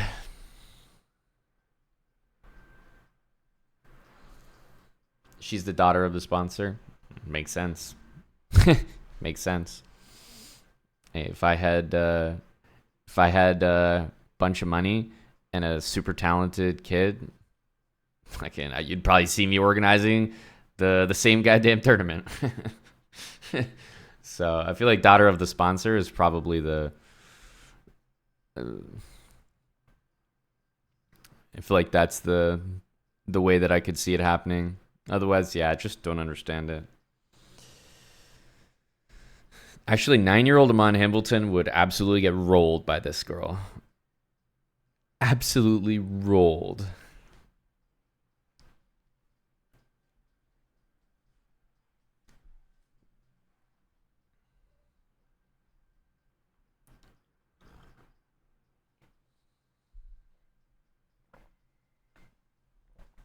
I don't think I had a FIDE rating at 9 years old. I was far from a talent. I was definitely no talent, no prodigy, nothing like that. Hey Gory, what's the problem, buddy? You don't want to say hi to your new friend Naruto Sensei? He's trying to say hi to you.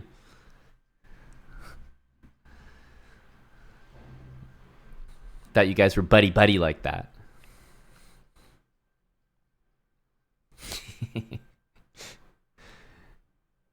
What was Amon Hamilton doing at age 9?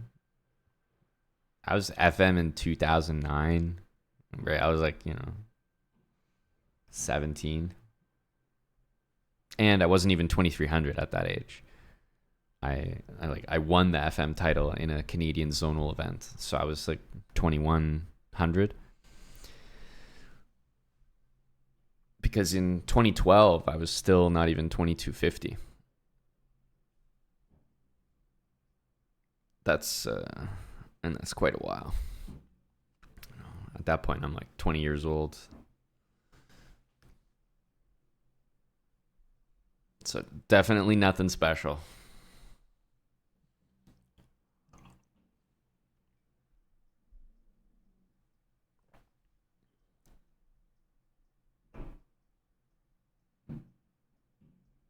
No, you weren't the only one, though, AB. Someone else did, too.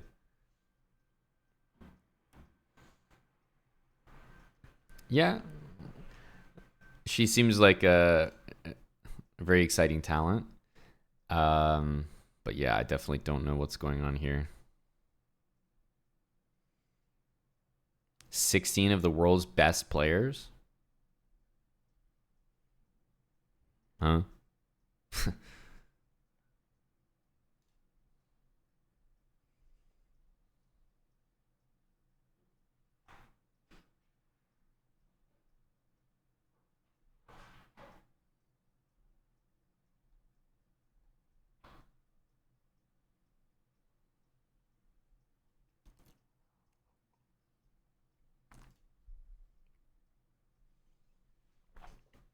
Someone you beat in OTB Classicals in the tournament? Uh,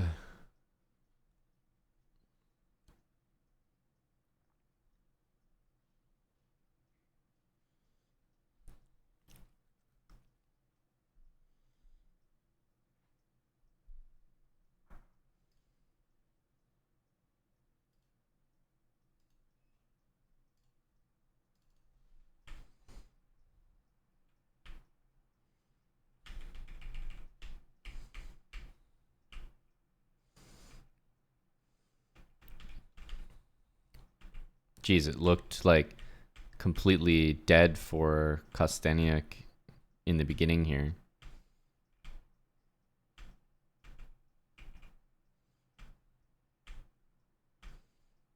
Ooh, rook a5. I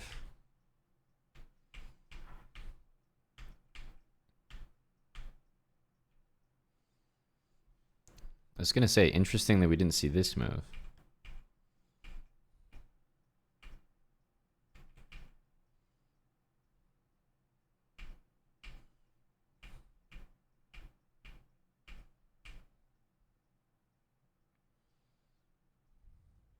Very sweet move.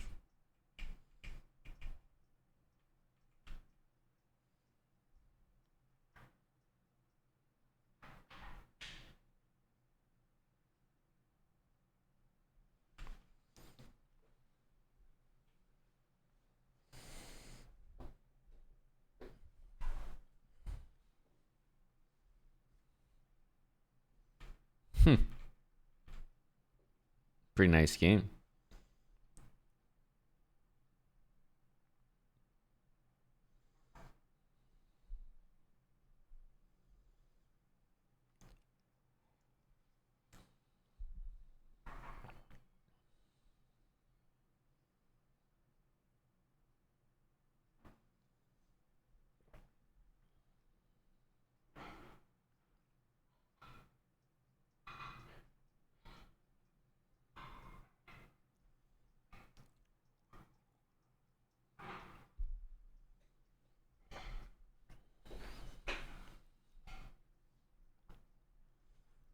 This is a pretty serious win, eh? Like, at this level for Norderbeck not to win like this position out of the opening is definitely surprising.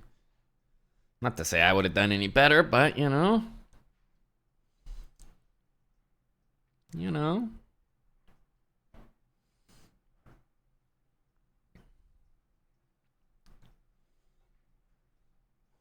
Oh, okay, Johnny. You've that's a confirmation from you. Official.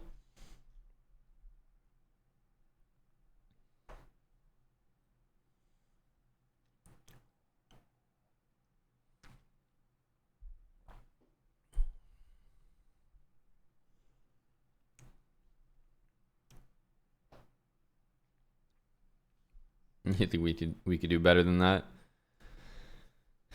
What the?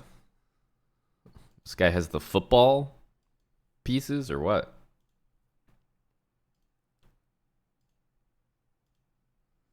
Never seen that before.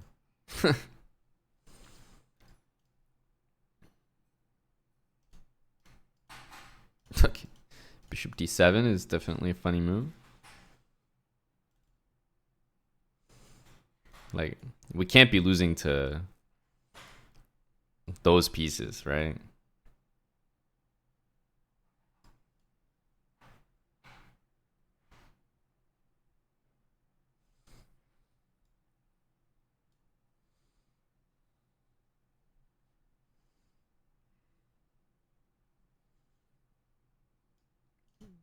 Just gotta play that.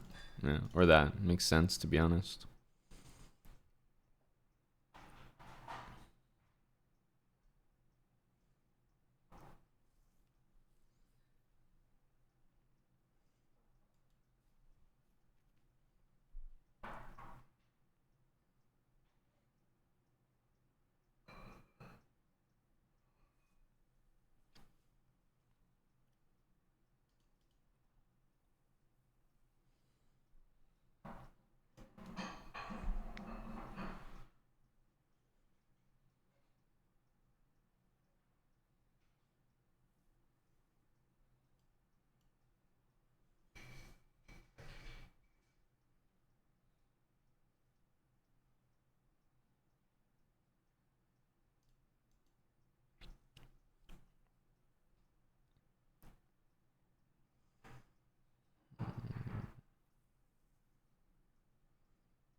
Probably knight here, but bishop can still retreat.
I was gonna say here, but actually bishop a6 is the move, isn't it?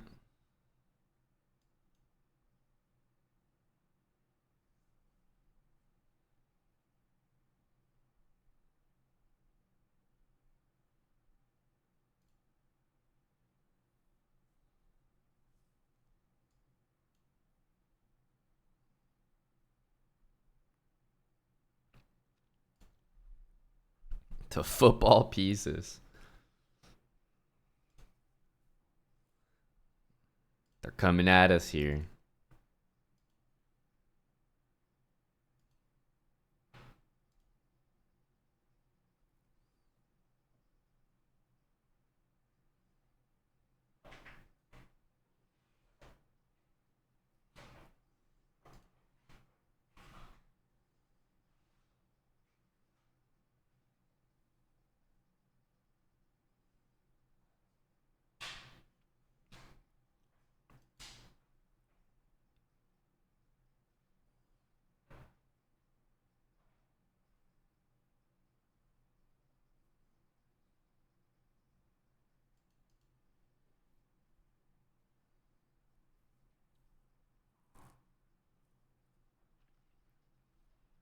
Do you need to buy those pieces? Maybe. I'm actually not too sure. I was thinking here, but rook c1 is pretty simple. So we might have to play this, actually.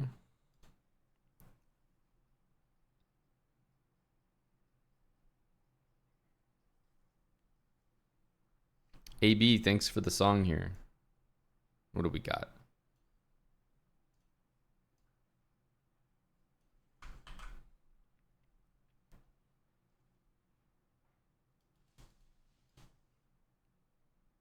Don't think that works.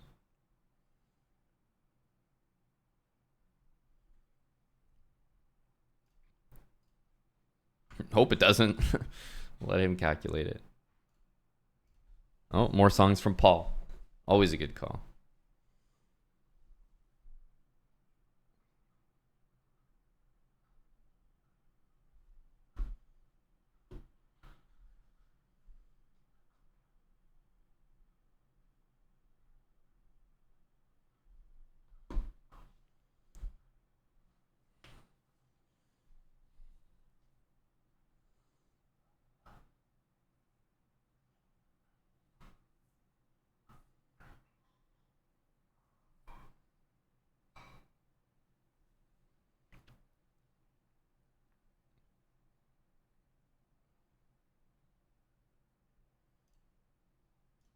Knight back, I think bishop a6, queen b6.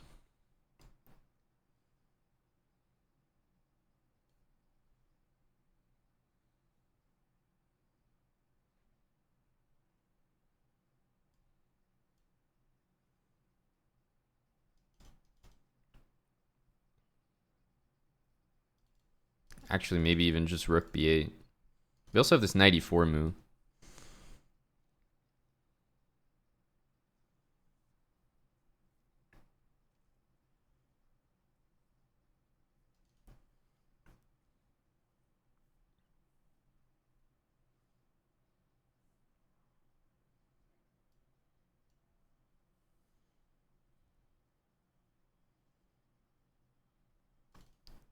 I think a4 is the way to do things here.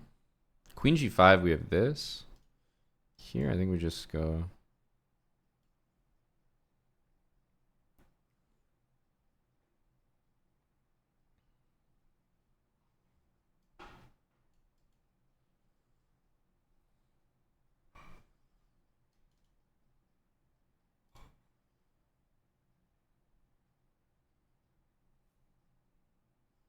Bishop f1 happens, though. A lot of counterplay.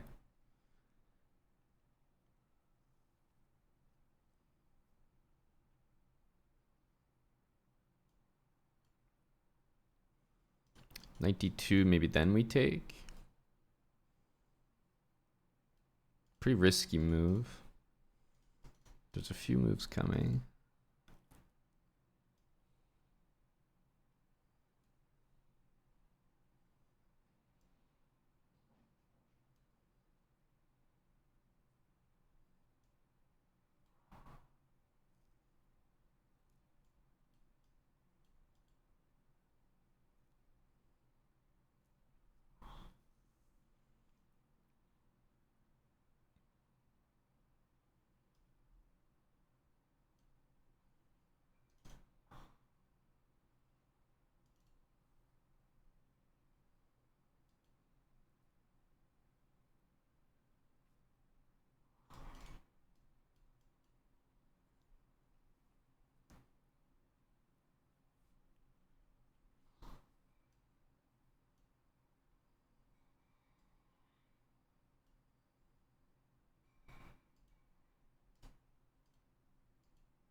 Just hanging.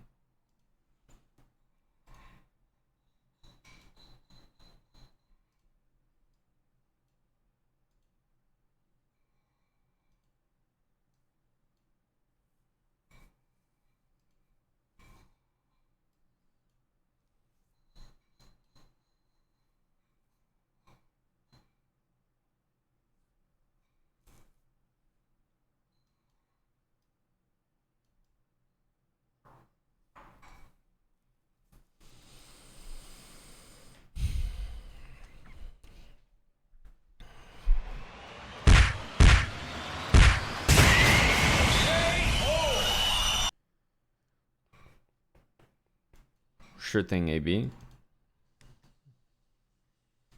Can do, can do.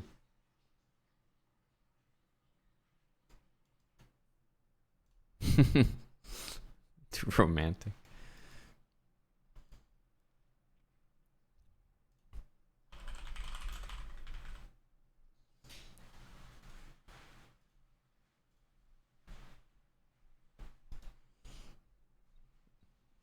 You hit the wrong vibe, AB. You know, it happens. We don't hit every time.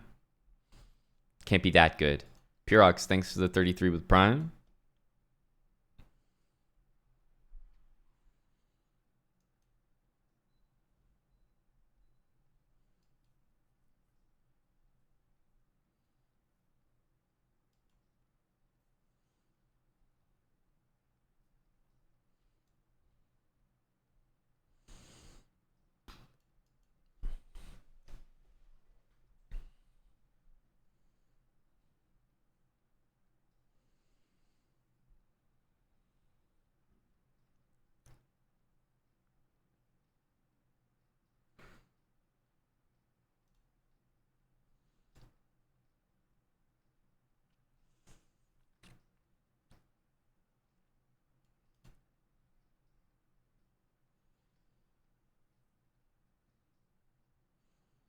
Bishop d6, we're going to have to bring the knight back to f3.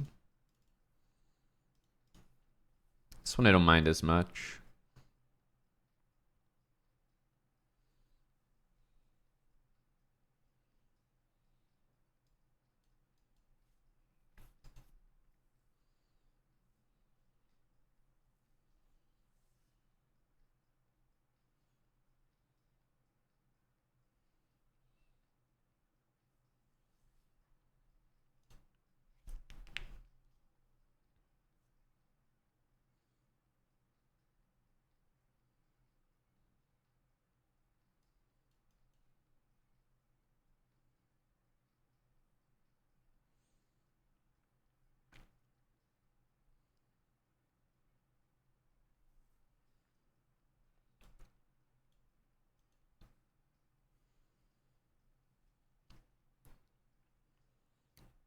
Can defend this pawn with like knight f3 after taking, of course, not right away.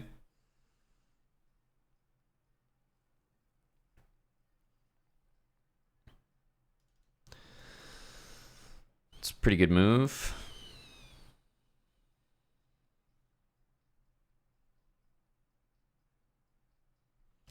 Takes rook c5 happens if I play rook there, so I have to be careful as well here.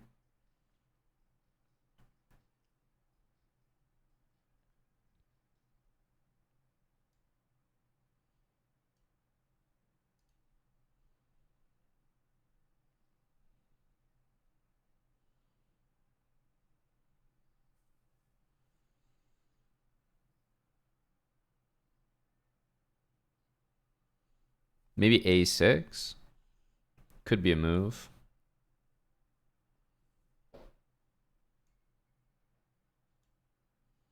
I have to use this one and not the other rook. I think that's important.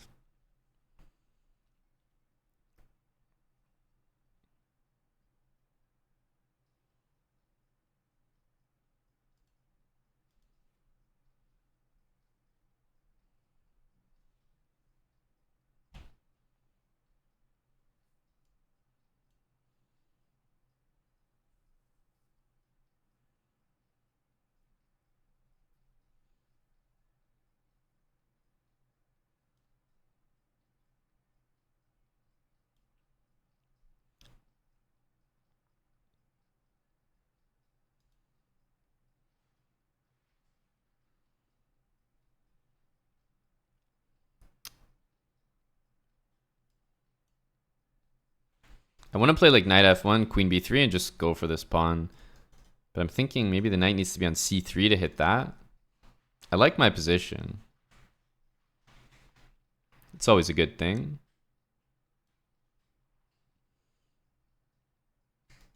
Here we have this, right? Yeah, we just win this pawn.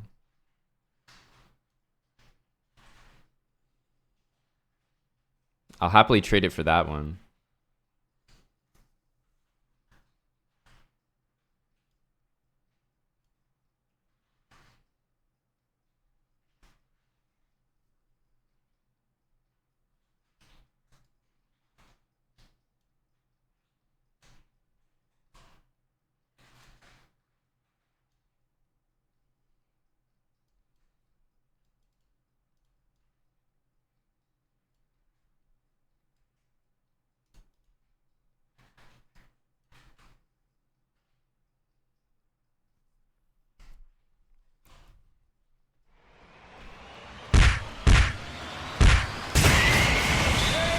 Very nice.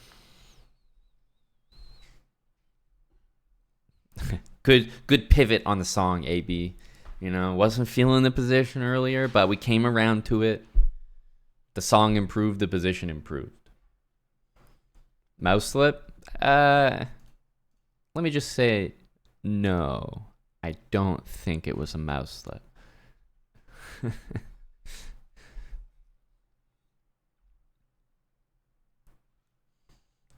Looked like a cheeky attempt.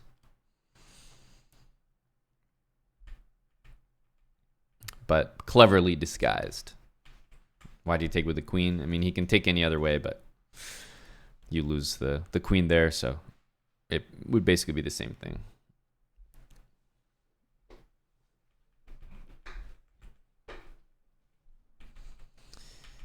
This was a nice grind. I think once we got c5, I was pretty happy with the position because we know that we're going to manage to trade these bishops following our great rule from the tips series. Trading the remaining bishop you have for the one on the same color when you're playing against the bishop pair.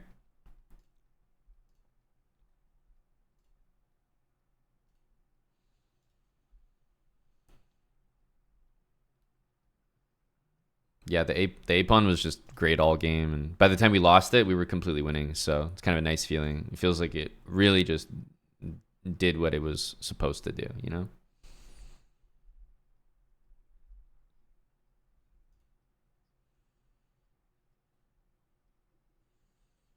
As Koha, I think I will. Not at the moment, but we certainly will. Okay, let's play the French. Never liked the French, but we'll see. We'll see. We'll see.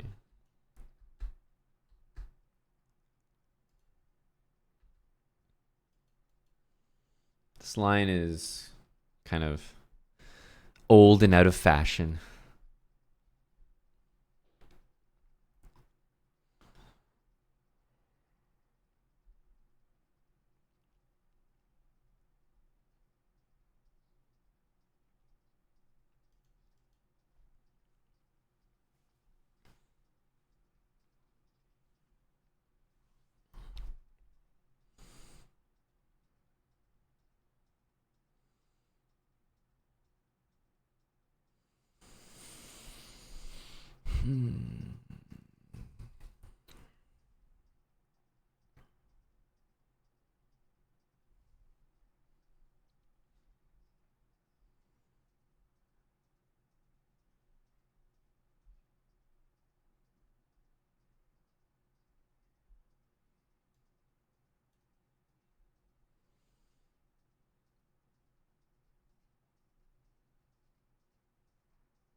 Yeah, yeah. The people, of course. People, of course. But not the ones from France.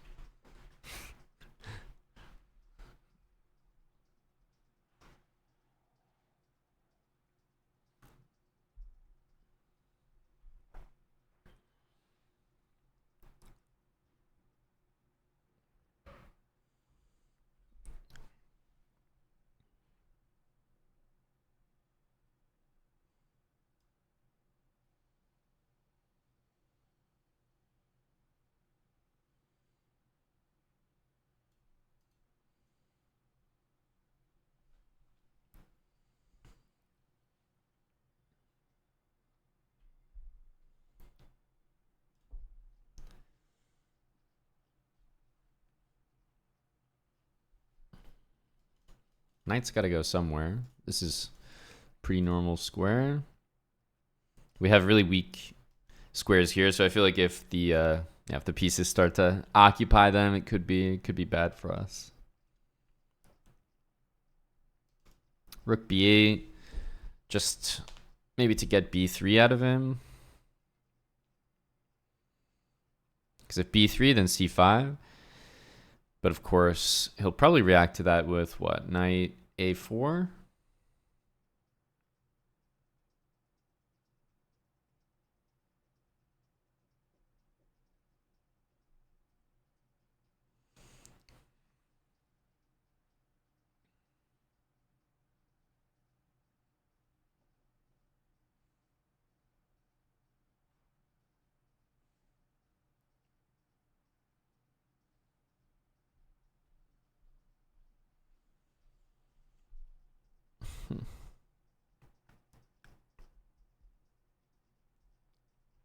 Rook b8, knight a4. That's why the French is a suspicious opening.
Such a bad opening.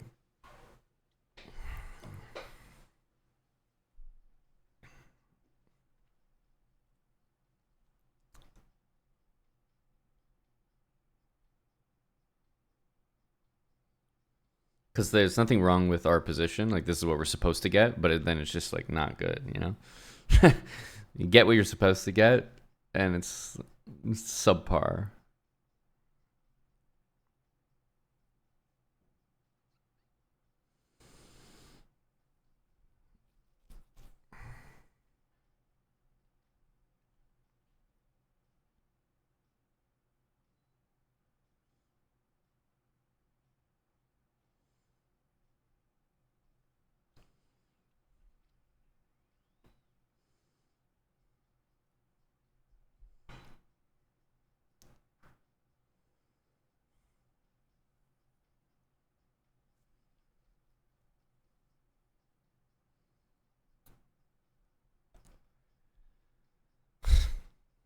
I don't know.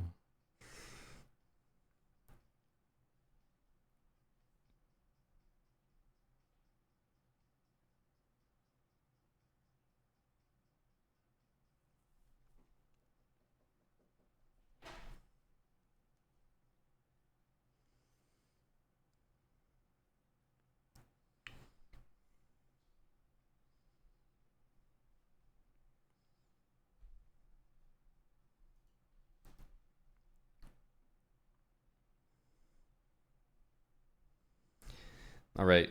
Not too sure what our plan is here.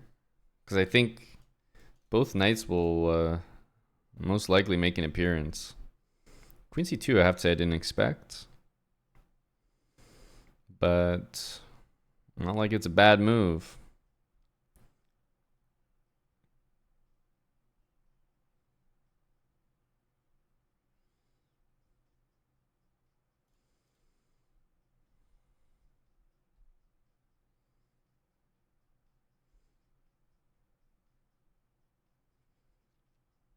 Definitely thought knight a4 was the move there.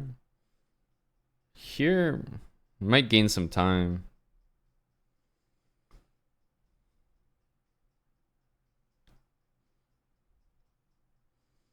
Yeah, so we definitely have to watch over these squares, but maybe at some point I'll just take on f3 and take on d4. Might make the position more manageable.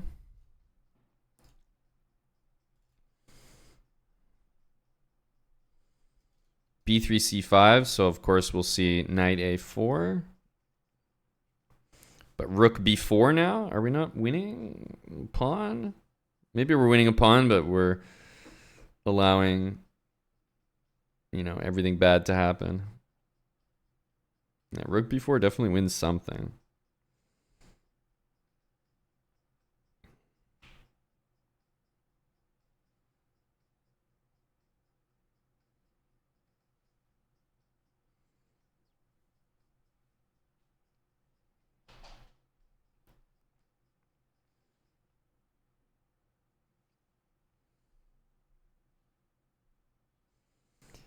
Uh,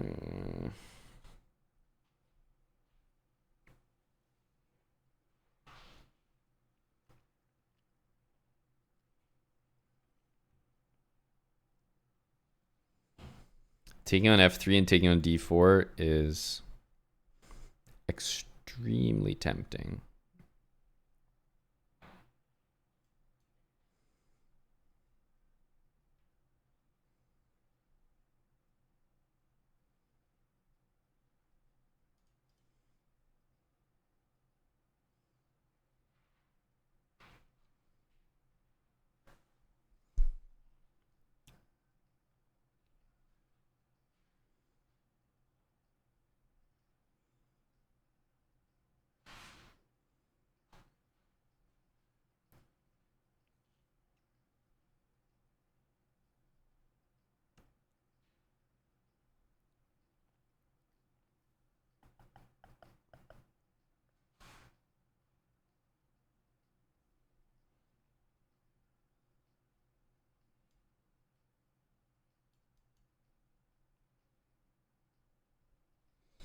Yeah, rook takes f3, bishop d4. You know, I really, really like that. it's, it's terrible we're not playing it.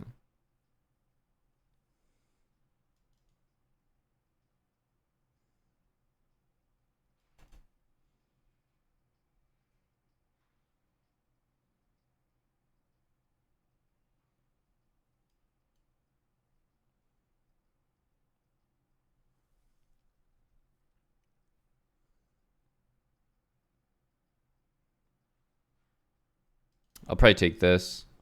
After this, I can't take back, but we can play rook e8 and get a trade on e1, and then maybe play king f7. Here, bishop d7. Yeah, here we don't want to trade because then c6 is hanging. So I think bishop d7. We should end up a pawn with king f7 coming to stop all the e-file squares. Okay, it didn't consider this one fully.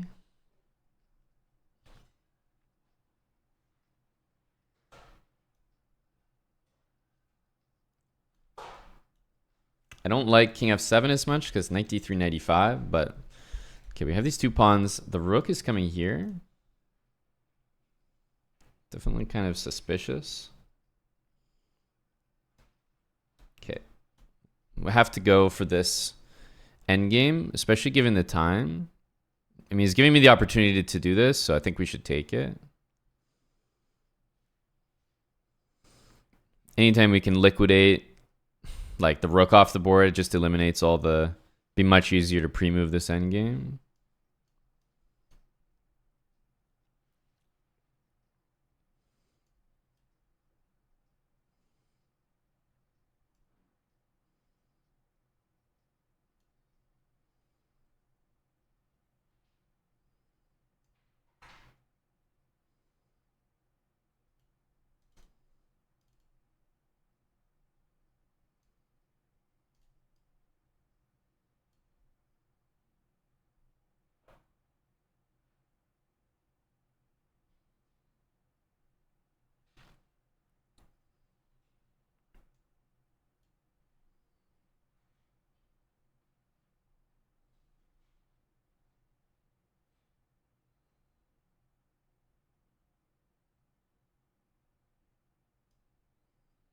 I'm gonna do something strange. I'm gonna play bishop c4, I think.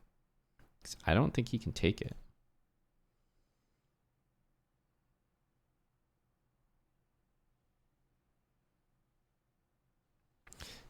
So unfortunate. I was expecting him to play knight d2, and I was gonna go bishop c4, which I think is a decent move. Here, the problem is this knight gets over to this side of the board, and we were 2 moves away, d4 and bishop d5, from being like 1,000,000% winning, but still. Should be quite good for us, but just annoying. Just gonna play this on the other move. Let's go here, and then knight check, we can go here. Because yeah, d4 was I think completely winning the game there.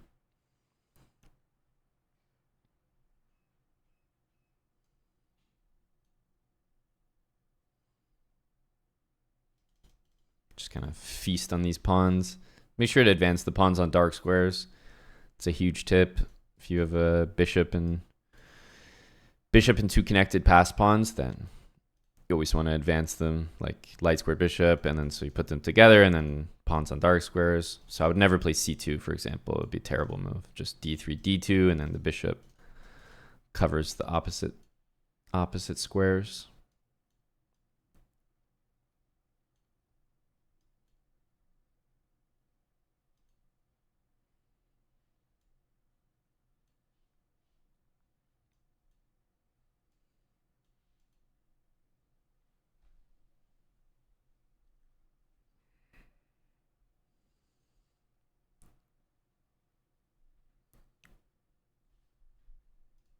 Yeah, only thing I'm disappointed by is not playing d4, bishop d5, which is the easiest win in the world. But I don't know. I was just thinking he was going to play knight d2, and I autopiloted this, which is it's a fine move. Completely winning, no issues. But this would just be a lot simpler, because then the knight has nowhere to go, and the game should end immediately.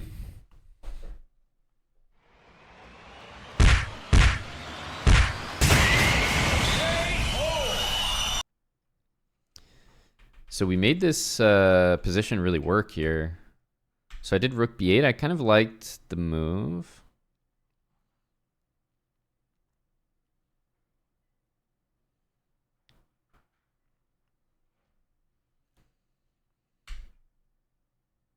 Here. So what did we do? We did queen g6. I was pretty happy with queen g6. I think it's the best move.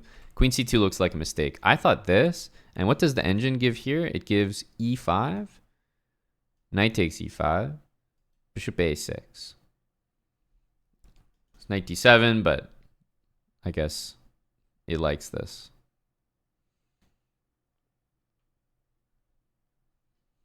Opens the bishop, whatever.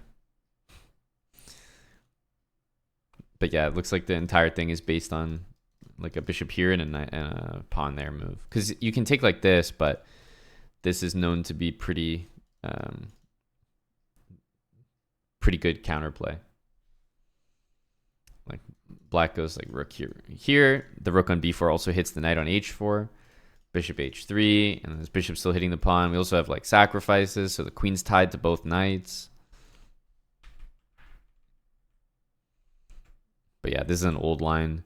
The problem with like the French lines, I feel like, is Stockfish just like it just kills them. It just makes them like unplayable.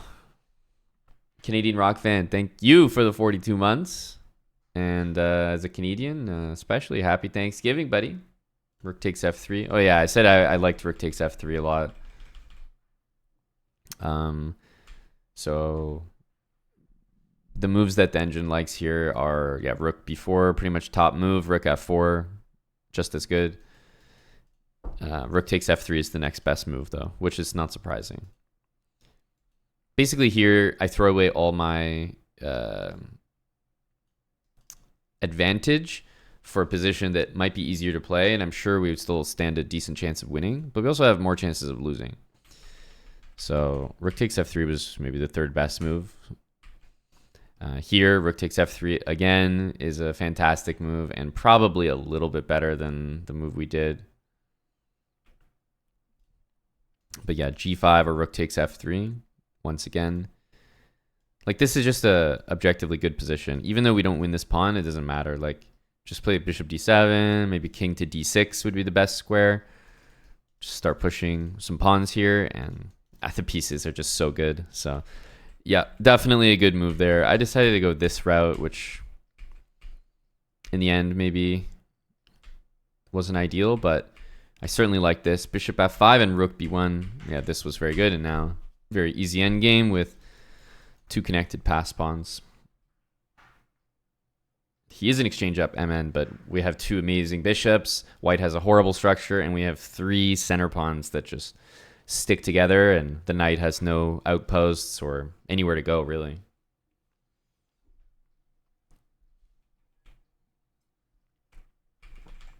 c5 instead of rook b8.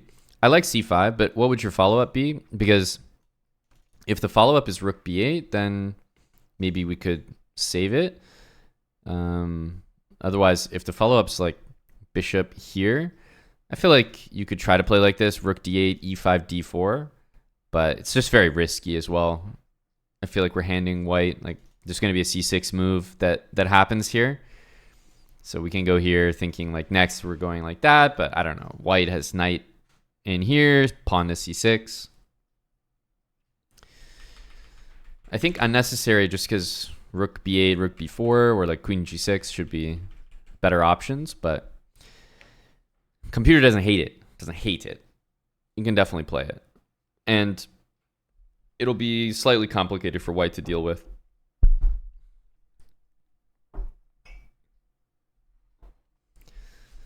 All right, I'm just gonna take a short break. I'll be right back. Gory has informed us that we are ascending. We're right behind Kramnik here on the rapid leaderboard. Go KNVB. I'll leave the music on. Happy Thanksgiving. I'll be back in a sec.